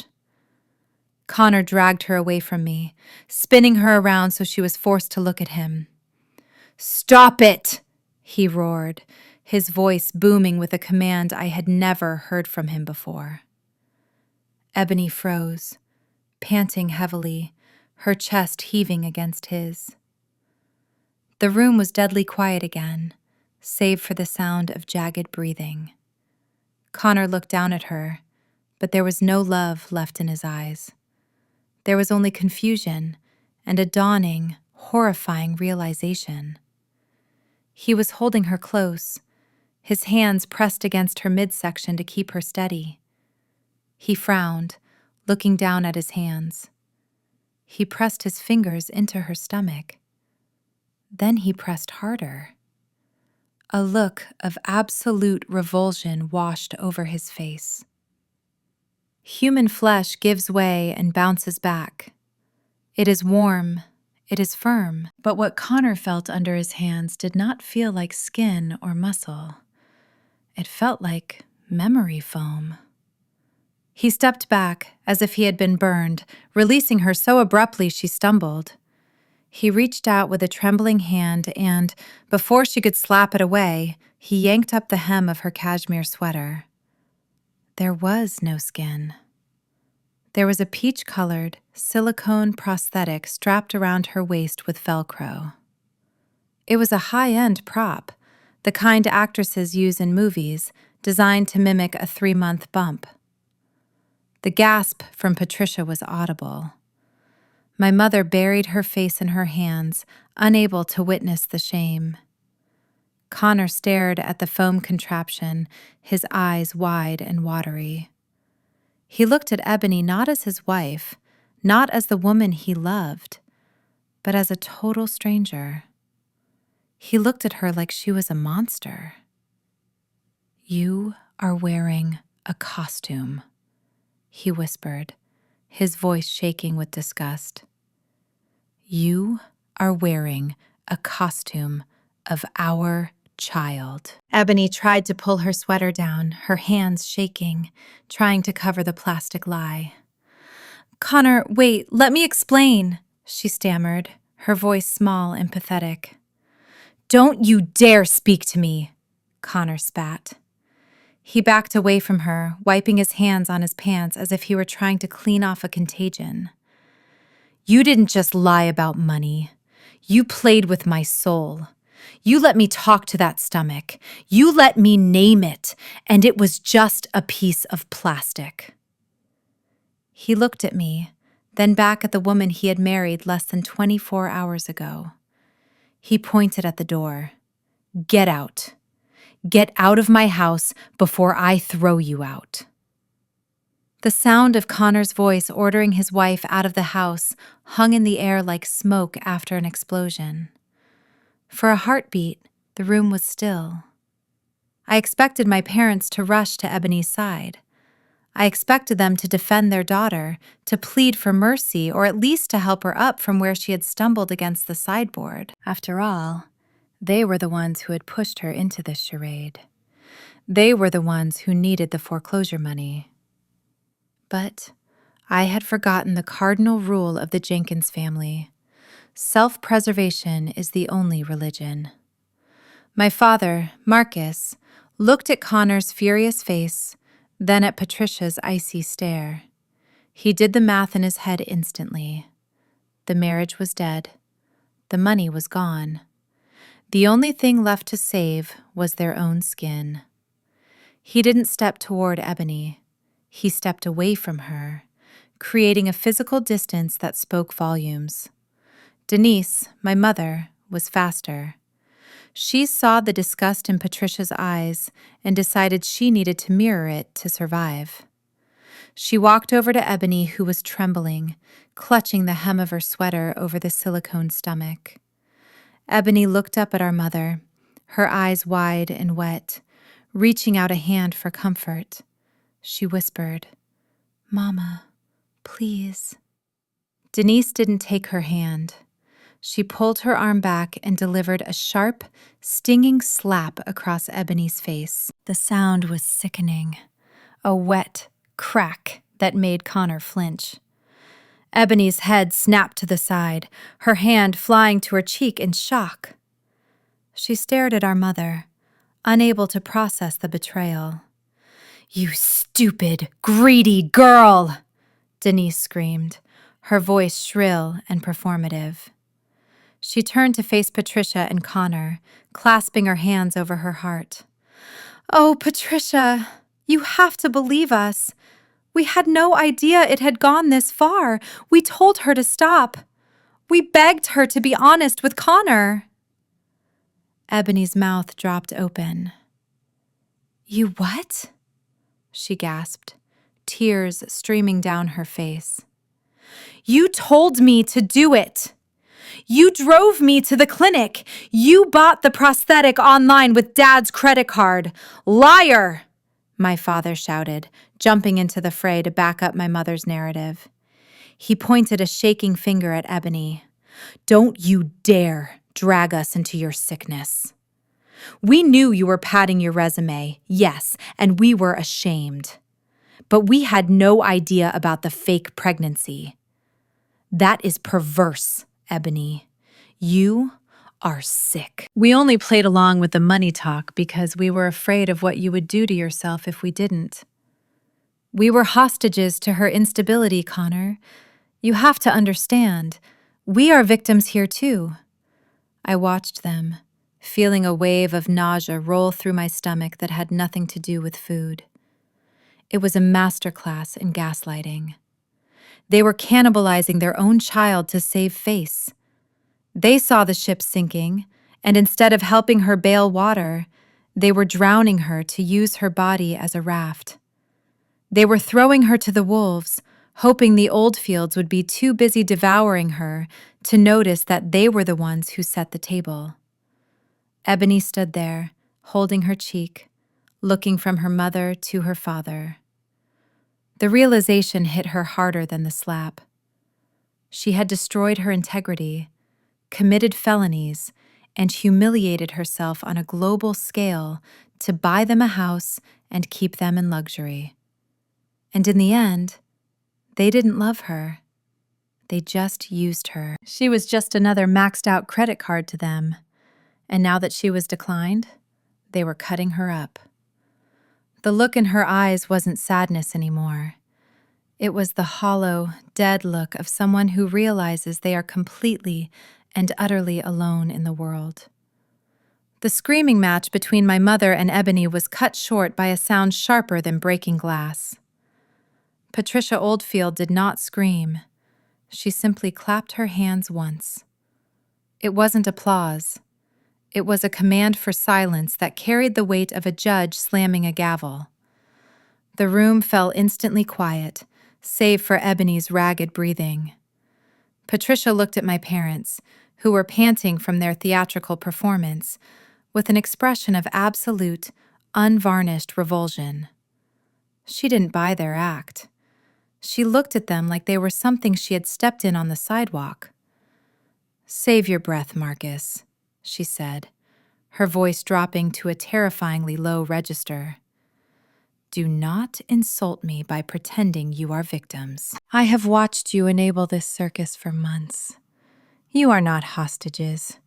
You are parasites. And I am fumigating my house." She reached out and pressed a small, discreet button on the wall panel near the dining entrance.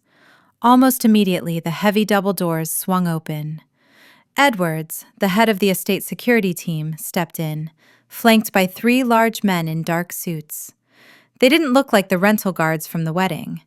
These men looked like they broke bones for a living. Patricia didn't even look at them. She just pointed a manicured finger at the trio of disasters standing by her sideboard. "Edwards, please remove these people from my property," she ordered, her tone as casual as if she were asking him to take out the trash. "They are trespassing.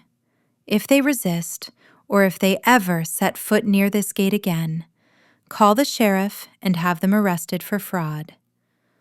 My father tried to protest. He puffed out his chest and started to say something about family rights, but Edwards didn't let him finish. He grabbed my father by the lapels of his mud-stained tuxedo and marched him backward. My mother let out a shrill shriek as another guard took her firmly by the arm, steering her toward the exit like a misbehaving child. Ebony didn't fight. She looked at Connor one last time, her eyes pleading for a reprieve. But he had turned his back to her, staring out the window at the manicured gardens. She slumped, letting the third guard drag her out, her silicone stomach shifting awkwardly under her sweater. For a moment, it was just chaos. The sound of my mother's wailing and my father's empty threats echoed down the marble hallway until the heavy front door slammed shut, cutting off the noise. The silence that rushed back into the room was heavy, but clean. I was the only Jenkins left standing. Patricia turned to me. Her eyes were still cold, but the hostility was gone. She looked at the black folders I had left on the table, then up at my face. She didn't thank me. Women like Patricia don't thank people for doing what is necessary. But she gave me a curt nod, a microscopic acknowledgement of respect. She recognized that while we shared the same blood, I was not one of them. I didn't wait for her to dismiss me. I wasn't a trespasser. I was the whistleblower. I reached down and picked up my Hermes Birkin bag from the chair. It wasn't a fake. It wasn't charged to a stolen card. It was paid for with money I earned cleaning up messes just like this one. I smoothed down my blazer and walked toward the exit. I didn't run. I didn't scurry.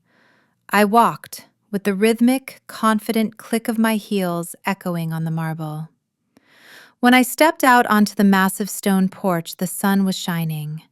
Down the driveway, I saw my family's car being escorted off the premises by the security SUV. They were shouting at each other inside the vehicle, hands waving, blaming one another for the collapse of their house of cards.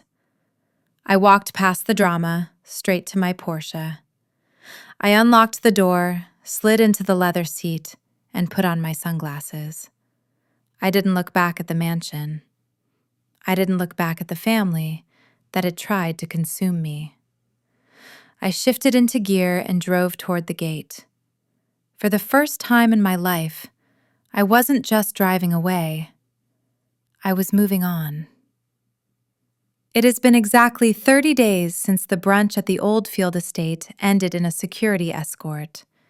Usually, time heals all wounds, but in the case of my family, time just gave the lawyers enough room to sharpen their knives. I sat in the reception area of Sterling and Associates, the most aggressive family law firm in the city. I wasn't there as a defendant. I was there because I had been subpoenaed as a witness for the plaintiff. Connor was not looking for a divorce. A divorce implies that a valid marriage existed in the first place. Connor was filing for an annulment based on fraud in the inducement. He was erasing Ebony from his life as if she were a clerical error. When the heavy glass doors opened, I was ushered into a conference room that smelled of leather and intimidation. The table was long and polished, a stark contrast to the plastic table in the service tent where I had sat a month ago. On one side sat Connor. He looked different. The soft, golden retriever energy was gone. He looked tired, thinner, and his eyes were hard. Next to him was his lawyer, a shark of a man named Mr. Sterling. On the other side of the table sat my family. They looked like refugees from their own lives. My father, Marcus, was wearing a suit that was clearly 2 sizes too big now that the stress had eaten away his weight. My mother, Denise, wasn't wearing her usual layers of jewelry. She was staring at her hands, which were devoid of rings. And then there was Ebony. She was sitting in the middle, looking small and cornered. She wasn't wearing designer cashmere today. She was wearing a tracksuit, and her roots were showing. The facade had fully eroded. Mr. Sterling didn't waste time with pleasantries. He opened a binder that was 3 inches thick. He stated clearly that his client was seeking a full annulment on the grounds that the marriage was entered into under false pretenses. He listed the counts methodically: the falsified pregnancy, the misrepresented financial status, the concealed criminal record, and finally, the matter of the expenses. Connor wasn't just walking away. He was suing for damages. He wanted reimbursement for the venue, the catering, the flowers, and the honeymoon deposits. The total came to $140,000. My father let out a dry, hacking cough. He tried to speak, his voice trembling. He said they didn't have that kind of money. He said they were living in a 2-bedroom rental apartment now because the bank had taken the house. He pleaded for mercy, saying they were destitute. Mr. Sterling didn't blink. He said that was unfortunate, but not his client's problem. He said he would be filing for wage garnishment and seizing any remaining assets. Then, he turned his attention to the specific item that was the centerpiece of today's meeting: the engagement ring. It was a 5-carat, emerald-cut diamond that Connor had bought with his own inheritance. It was valued at $50,000. By law, an engagement ring is a conditional gift. The condition is the marriage. Since the marriage was based on fraud, the condition was void. Connor wanted the ring back. Ebony shifted in her seat. She refused to make eye contact with Connor. She mumbled that she didn't have it. She said she lost it in the chaos of being kicked out of the estate. She said it must have fallen off her finger when the security guards grabbed her. It was a lie. I knew it was a lie. Connor knew it was a lie. Mr. Sterling didn't argue. He simply reached into his folder and pulled out a single sheet of paper. He slid it across the polished table until it rested in front of Ebony. It was a photocopy of a pawn shop receipt from a place on 47th Street. The date on the receipt was the morning after the brunch. The amount listed was $8,000. She had sold a $50,000 heirlooms for pennies on the dollar just to get quick cash. The silence in the room was absolute. Connor looked at the receipt, then at Ebony. He didn't yell. He just looked at her with a mixture of pity and disgust. He asked her if that was what their relationship was worth to her. $8,000. Ebony started to cry, but it wasn't the manipulative crying from before. It was the ugly, raw sobbing of someone who realizes they have played their final card and lost. Mr. Sterling stated that since the ring had been liquidated, the $50,000 would be added to the judgment against her. He told them that this debt would follow them. It was non-dischargeable in bankruptcy because it was incurred through fraud. He told them that for the next 20 years, every time they earned $1, Connor would take 30 cents of it. I watched my parents. They weren't looking at Ebony with concern. They were looking at her with hatred. They realized that their retirement plan, their social standing, and their future were gone. They were tied to a sinking ship that they had helped build. As the meeting adjourned, Connor stood up. He walked past Ebony without a word. He stopped in front of me. He didn't smile, but he extended his hand. He thanked me for the truth. He said it was the most painful gift he had ever received, but it saved his life. I shook his hand. I watched my family gather their papers and shuffle out of the room, arguing in hushed whispers about whose fault it was.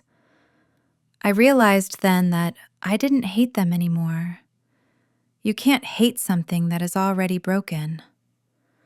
I walked out of the office and into the sunlight. The air felt cleaner. The war was over. I had won.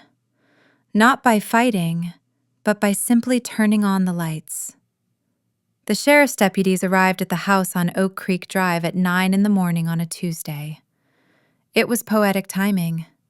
Tuesday was the day my parents had told the Oldfields that the $2 million trust fund would mature. Instead, the only thing that matured was the foreclosure notice. My parents didn't leave with dignity. They didn't hire movers because they couldn't afford them, and they didn't have friends because they had alienated everyone with their pretension. They were forced to pack 30 years of accumulated lies into black garbage bags, while the neighbors they had spent decades trying to impress watched from behind twitching curtains. The destination was not another estate. With an eviction on their record, a credit score in the basement, and a fraud judgment hanging over their heads, no reputable landlord would touch them. Their only option was the Creekside Arms. The name sounds pleasant, like a retirement community with a duck pond. In reality, it is a crumbling, subsidized housing complex on the far south side of the city, sitting next to a water treatment plant. I wasn't there to see it, but I know the place well. It's the kind of place where the elevators are permanently out of service and the hallways smell of boiled cabbage and stale cigarettes. My father, Marcus, a man who believed he was too good to pump his own gas, had to haul their boxes up 4 flights of stairs. He was wheezing, sweating, and cursing my name with every step. The apartment was a 1-bedroom unit. It was smaller than the master closet in their old house. The linoleum was peeling in the corners, and the windows looked out onto a brick wall covered in graffiti. My mother, Denise, sat down on the edge of a stained mattress that had been left behind by the previous tenant.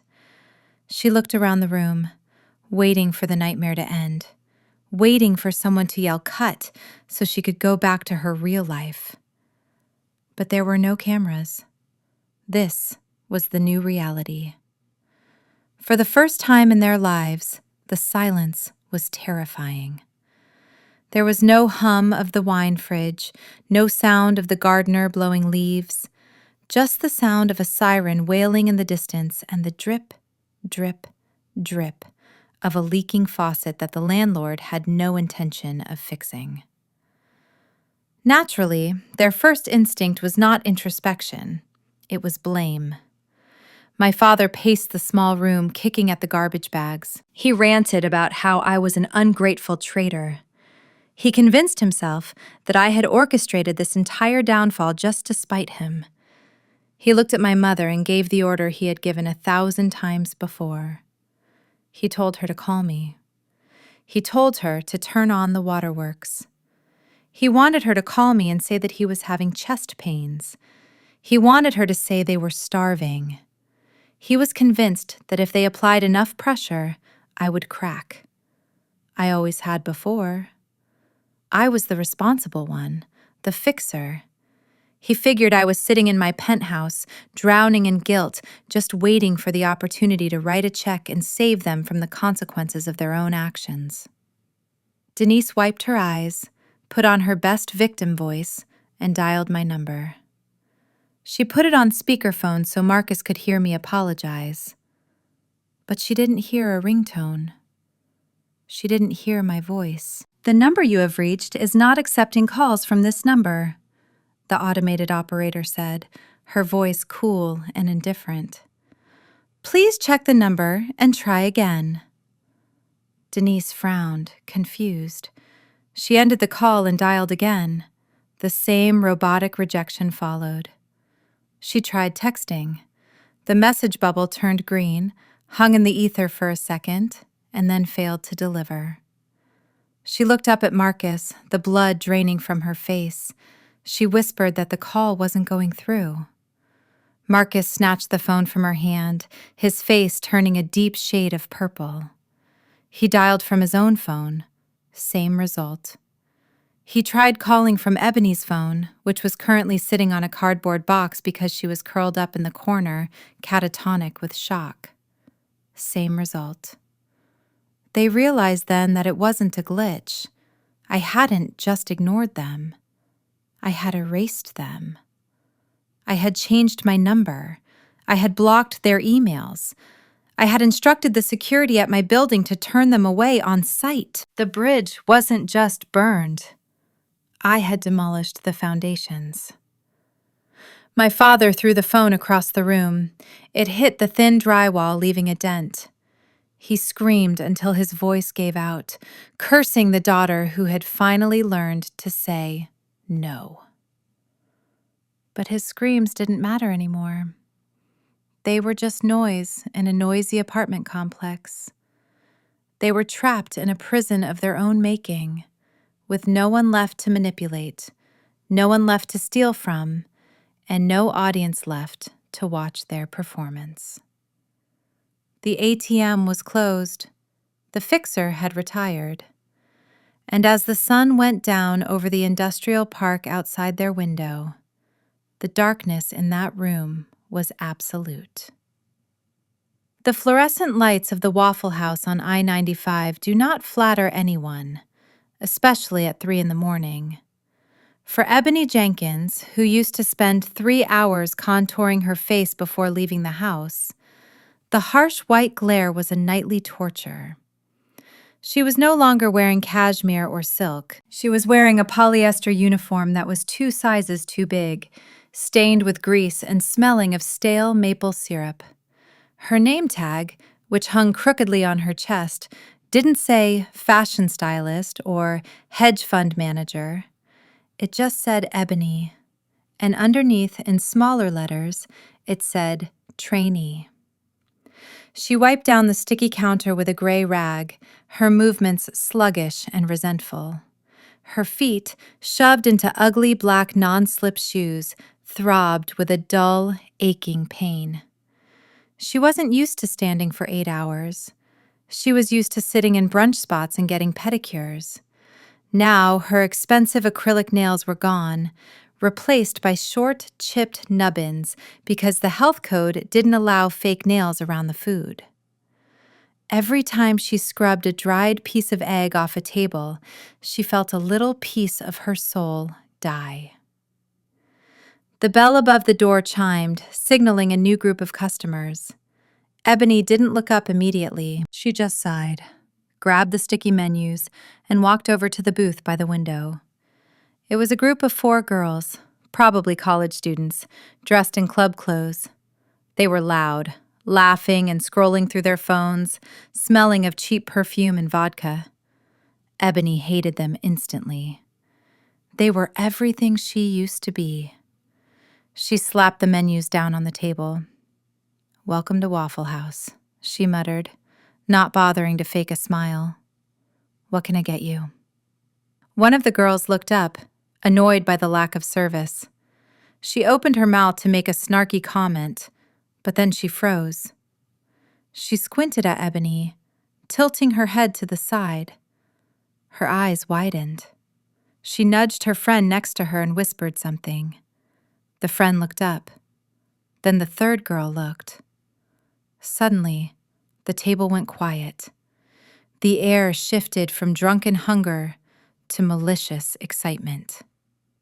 "Oh my God," the girl in the pink top said, her voice rising an octave. "Wait, I know you. You are the girl from TikTok. You are the silicone bride." Ebony felt the blood drain from her face. She turned to walk away, but her legs felt like lead. The story of the wedding hadn't just stayed in Barrington. One of the guests, probably a cousin she had ignored for years, had leaked the video of the confrontation. The clip of Connor exposing her fake stomach had 50 million views. The hashtag #ScammyEbony was trending for 3 days straight. She wasn't just broke. She was the internet's favorite punchline. The girls pulled out their phones. The flashlights turned on, blinding her. "It is her!" the friend screamed, laughing. "Hey, where's the baby? Did you leave it in the recycling bin?" Ebony held up her tray to block her face, backing away toward the kitchen. "Please," she begged, her voice cracking. "Please don't record me. I am just trying to work." "Work?" the girl in the pink top scoffed. "I thought you were a hedge fund manager. Did the market crash, or did your fake pregnancy test bounce?" They were filming her, narrating to their followers that they had found the famous scammer serving hash browns on the interstate. The humiliation was physical. It felt like her skin was burning. The cook, a large man named Daryl who had no patience for drama, rang the service bell aggressively. "Order up, Ebony! Stop playing with the customers and get these plates!" She had to go back. She had to serve them. She picked up the heavy plates of waffles and eggs, her hands shaking so bad the silverware rattled. As she set the food down, the girls were still filming, zooming in on her name tag, zooming in on her ruined hands. One of them asked if she could pay for her meal with a fake credit card, or if that was only for family members. They laughed.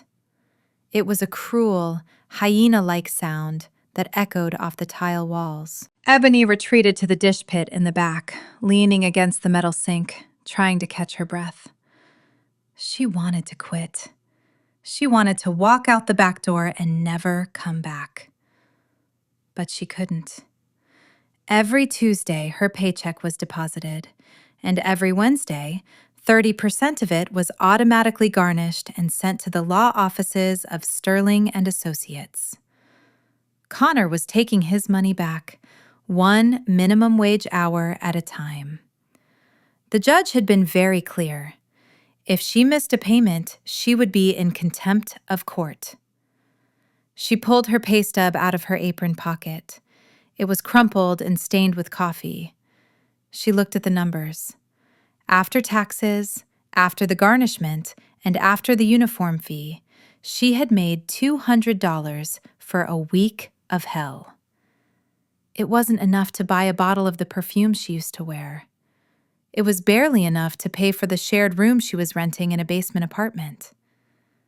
She looked at her reflection in the stainless steel of the refrigerator door. The woman staring back looked 10 years older. Her eyes were hollow. Her mouth was drawn in a permanent line of bitterness. There was no glamour left. There was no potential. There was just the smell of grease and the crushing weight of consequences. Daryl yelled her name again. "Table 4 needs coffee!" Ebony shoved the pay stub back into her pocket. She wiped her face with the back of her hand, took a deep breath of the stale, greasy air, and walked back out onto the floor. She picked up the coffee pot. The girls at table 4 were still watching her, whispering and giggling. Ebony poured the coffee. She didn't spill a drop. She didn't scream. She just served them, because for the first time in her life, she had no other choice. This was her sentence, served one waffle at a time under the unforgiving lights of a 24-hour diner. The dust didn't just settle after the explosion at the Oldfield estate. It cleared completely, leaving my world sharper and brighter than it had ever been. I expected a period of social isolation. I assumed that by nuking a high society wedding, I would be blacklisted from the elite circles that my design firm relied on. I thought I had committed social suicide. But I had miscalculated the nature of the ultra-wealthy. They don't hate scandal. They hate weakness. And what I had shown them was absolute, unshakable strength. 3 weeks after the incident, my office phone rang. It was the personal assistant to Eleanor Vanderwoodson, a name that carries as much weight in the city as the mayor's. She wasn't calling to gossip. She was calling to offer me the contract for the renovation of her historic brownstone in the Gold Coast district. It was a project I had been chasing for 2 years, a career-defining job that would put my firm on the national map. When I met Eleanor for the final walkthrough, I couldn't help but ask her why she chose me now, after ignoring my proposals for so long. Eleanor smiled, sipping her sparkling water. She told me that she had brunch with Patricia Oldfield last week. She said, Patricia described me as the only person in that entire room who wasn't for sale. She told me that in a world full of yes men and sycophants, a woman who is willing to burn down her own inheritance to stand up for the truth is the only kind of person she wants handling her millions. It turned out that my integrity was a better marketing strategy than any portfolio I could have printed. The contract was signed the next day. The deposit alone was more than my parents' old mortgage. With my career skyrocketing, I turned my attention to the loose end that had started this entire war, the $100,000. The check I had written to bail out my father was still sitting in my desk drawer. I had voided it the night of the wedding, drawing a thick black line through the numbers. But the capital was still there in my account, sitting stagnant. I decided it was time to put that money to work, not to save a drowning man, but to build a ship of my own. I didn't buy a luxury car. I didn't buy designer clothes to flaunt my victory. I did what Marcus Jenkins should have done 30 years ago. I studied the market. I found a rundown studio apartment in a neighborhood that was on the verge of gentrification. It was ugly. The carpet was shag orange, the cabinets were peeling laminate, and it smelled like old library books. But the bones were good, and the price was right. I bought it in cash. There were no balloons payments. There were no predatory loans. There was just a clean title and a set of keys that belonged to me and me alone. I spent my weekends there, not as a glamorous CEO, but as a worker. I tore up the carpet myself. I painted the walls a crisp gallery white. I installed a modern kitchenette using leftover materials from my commercial projects. I poured my sweat equity into those 400 square feet. When I was finished, I didn't move in. I listed it for rent. Within 48 hours, I had a signed lease from a young medical resident. The rent check I received the first month wasn't huge, but it was the most beautiful piece of paper I had ever held. It represented passive income. It was wealth that generated itself, built on a foundation of hard work and smart decisions, not lies and leverage. I remember standing in that empty studio right before the tenant moved in. The late afternoon sun was streaming through the clean windows, hitting the refinished hardwood floors. I thought about my parents in their dark, cramping apartment next to the water treatment plant. I thought about Ebony scrubbing grease off tables at the Waffle House. They had spent their lives chasing the appearance of wealth, and they had ended up with nothing. I had risked everything to destroy that appearance, and I had ended up with everything. I walked to the door and locked it, feeling the solid, heavy click of the deadbolt. It was a sound of security. I walked down the stairs and out onto the street, breathing in the cool autumn air. My phone buzzed in my pocket. It was an email from my accountant confirming that the closing on the studio was finalized and the Vanderwoodson wire transfer had hit. I smiled, put my phone away, and hailed a cab. I wasn't just Nia the scapegoat anymore. I was Nia, the architect of my own life, and the view from here was magnificent. It was a Friday night at Le Jardin, the kind of establishment where the menu has no prices and the waiting list is 3 months long. I was seated at a corner table, the candlelight reflecting off the crystal stemware. Across from me sat Julian, a corporate litigator I had met during the Vanderwoodson contract negotiations. He was charming, sharp, and refreshingly authentic. We were celebrating the approval of my latest architectural blueprints, laughing about the absurd zoning laws of the city. For a moment, amidst the soft jazz and the scent of truffle oil, I completely forgot that I had ever come from a family of chaos. The illusion of my separate peace was broken by the arrival of the busser. A figure appeared at our elbow to clear the appetizer plates, moving with a heavy, resentful lethargy that seemed out of place in such a polished environment. I didn't look up at first, engrossed in Julian's story about a case he had just won. But then I saw the hands reaching for the china. They were red, chapped, and trembling. I recognized the shape of the fingers. My heart skipped a beat, not out of fear, but out of sheer disbelief. I looked up. It was Ebony. But it wasn't the sister I remembered. The girl who wouldn't be caught dead without a full face of contour and lash extensions looked like a ghost. Her hair was pulled back into a messy, frizzy bun, held in place by a hairnet. Her skin was dull and gray, stripped of the expensive facials she used to steal money to afford. She was wearing an ill-fitting black vest over a white shirt that had a stain on the collar. She looked exhausted. She looked broken. She froze when she saw me. Her hand hovered over my plate, the silverware rattling against the porcelain. Her eyes locked onto mine, and for a second, I saw the old spark of entitlement flare up. She looked from my tailored silk dress to Julian's expensive suit, and the shame in her eyes instantly curdled into venom. She forgot where she was. She forgot the uniform. "So this is where you are," she hissed, her voice loud enough to cause the couple at the next table to turn their heads. "You're enjoying this, aren't you? Sitting there like a queen while I clean up your crumbs? You think you're better than me?" Julian stopped talking, his smile fading into a frown of confusion. He started to stand up, his protective instinct kicking in. "Excuse me?" he said, his voice firm. "Is there a problem here?"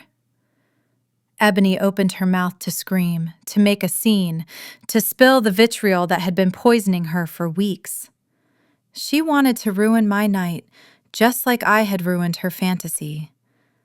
But before she could get a word out, a shadow fell over the table. The floor manager, a stern man with a headset and zero tolerance for incompetence, materialized behind her. He didn't ask questions. He didn't care about family drama. He saw a low-level employee harassing a VIP client. "Jenkins!" he barked, his voice like a whip crack. "What do you think you are doing? We are not paying you to socialize and disturb the guests." Ebony flinched as if she had been struck. She spun around, her face pale. I know her, sir. She's my—" "I don't care if she is the Pope," the manager cut her off, his eyes cold and unforgiving. You have tables to clear in Section 4. Do your job or get out. If you walk out that door, don't bother coming back for your check." The threat hung in the air. I watched the calculation happen in Ebony's eyes. She wanted to scream. She wanted to throw the plate. But she remembered the garnishment. She remembered the rent. She remembered that she had absolutely nowhere else to go. The defiance drained out of her body, leaving her slumped and pathetic. She lowered her head, her chin touching her chest. "I'm sorry, sir," she whispered. "It won't happen again." She turned back to the table. She didn't look at me. She couldn't. She hurriedly stacked the dirty plates, her movements frantic and servile. She wiped the tablecloth with a gray rag, bowing her head in total humiliation. I watched my sister, the girl who used to dream of being a Kardashian, retreat into the kitchen, pushing through the swinging doors with a tray of garbage. Julian looked at me, his eyes full of questions. "Do you know her?" he asked softly. I took a sip of my wine. The taste was crisp and clean. I looked at the kitchen door one last time, then turned back to the man who saw me for who I really was. "I used to," I said, my voice steady. "But that person doesn't work here anymore." Julian didn't press for details. He was a lawyer. He knew that "used to" was a complete sentence. He simply poured more wine into my glass and steered the conversation back to the architecture of the Art Deco building across the street. As I listened to him speak, watching the way the candlelight played on his face, a strange realization washed over me. I found myself checking my own pulse, waiting for the surge of adrenaline. I waited for the dark, twisted satisfaction of seeing my abuser brought low. I expected to feel a triumphant sense of victory echoing in my chest, seeing Ebony reduced to a frightened servant. But the feeling never came. There was no gloating. There was no manic joy in her suffering. Instead, I felt something far more profound and unfamiliar. I felt light. For 29 years, I had carried the Jenkins family name like a backpack filled with lead. I had been their safety net, their bank, their crisis manager, and their emotional punching bag. Every time they stumbled, I was expected to bleed to cushion their fall. I had conditioned myself to believe that their failures were my emergencies, that their happiness was my responsibility. Seeing Ebony in that uniform, terrified of a shift manager, broke the final link in that chain. I realized that the tragedy was entirely of their own making. I wasn't the villain for cutting the rope. I was just the survivor who finally refused to be pulled off the cliff with them. I realized that the concept of family obligation I had been raised with was toxic. Family is not a suicide pact. It is not a license to abuse, steal, and destroy without consequence. It is not a blank check that you get to cash just because we share DNA. I looked down at my hands resting on the crisp white tablecloth. They weren't shaking. My stomach wasn't in knots, wondering if my credit card would be declined because my sister had stolen the numbers again. The constant, low-level hum of anxiety that had been the soundtrack of my life was gone. It was replaced by a quiet, steady silence. I looked at the candle flickering on the table. The flame was steady, protected by the glass hurricane. That was me. I had built my walls, not to keep people out, but to keep the wind from blowing me out. I took a bite of my dinner. It was simple, perfectly cooked, and honest. It tasted like freedom. I wasn't waiting for the other shoe to drop anymore. I wasn't checking my phone for emergency texts or threats of suicide. The silence from my family was no longer a punishment they were inflicting on me to teach me a lesson. It was the reward I had given myself. I smiled at Julian, really smiled, and for the first time in my life, I was fully present in the moment, unburdened by the ghosts of the past. I am sitting back in my living room, the city lights of Chicago twinkling below me like a sea of diamonds. I still have the yellow badge. It is sitting on my mantelpiece, framed in glass.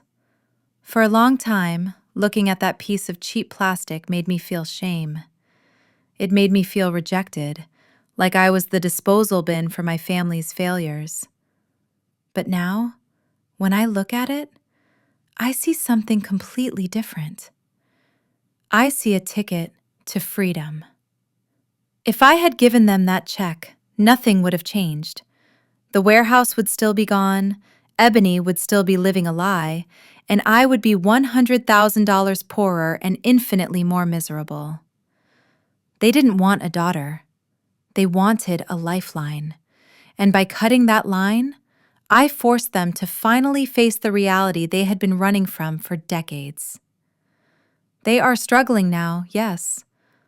But for the first time in their lives, they are living an honest existence, even if it is a painful one. People tell you that family is everything. They tell you that blood is thicker than water, but they forget that blood can also carry disease. Sometimes, you have to quarantine yourself to survive. Being downgraded to a restricted guest was not a punishment. It was a liberation. It restricted me from their toxicity. It restricted me from their debts. It restricted me from their lies. It put a velvet rope between my peace and their chaos. I reached out and picked up my glass of vintage Cabernet. The liquid swirled, dark and rich against the light. I looked directly into the camera lens, breaking the fourth wall for the final time. I realized that for 29 years, I was fighting to get into the VIP section of a club that was burning to the ground. I didn't need their approval to be valuable. I didn't need their permission to be happy. The only name on the guest list that matters is mine. I am the architect. I am the investor. And most importantly, I am the gatekeeper of my own life. To the yellow badge, and to the realization that sometimes being uninvited is the greatest invitation of all. I raised the glass in a silent toast to the woman I have become. I took a slow sip, savoring the taste of a life that is finally, wholly mine. The screen fades to black. The most profound lesson from Nia's journey is that no is a complete sentence. We often confuse enablement with love, believing that supporting family means shielding them from the consequences of their own actions. However, true self-respect begins when we establish boundaries against those who exploit us, regardless of shared DNA. Nia proved that being excluded from a toxic table isn't a rejection. It is a powerful form of protection. Your peace, financial security, and mental health are assets far too valuable to be sacrificed for the sake of appearances. Sometimes, you must be the villain in their story to finally become the hero in your own. Have you ever had to set a hard boundary with a family member to save your own peace? Tell us your story in the comments below.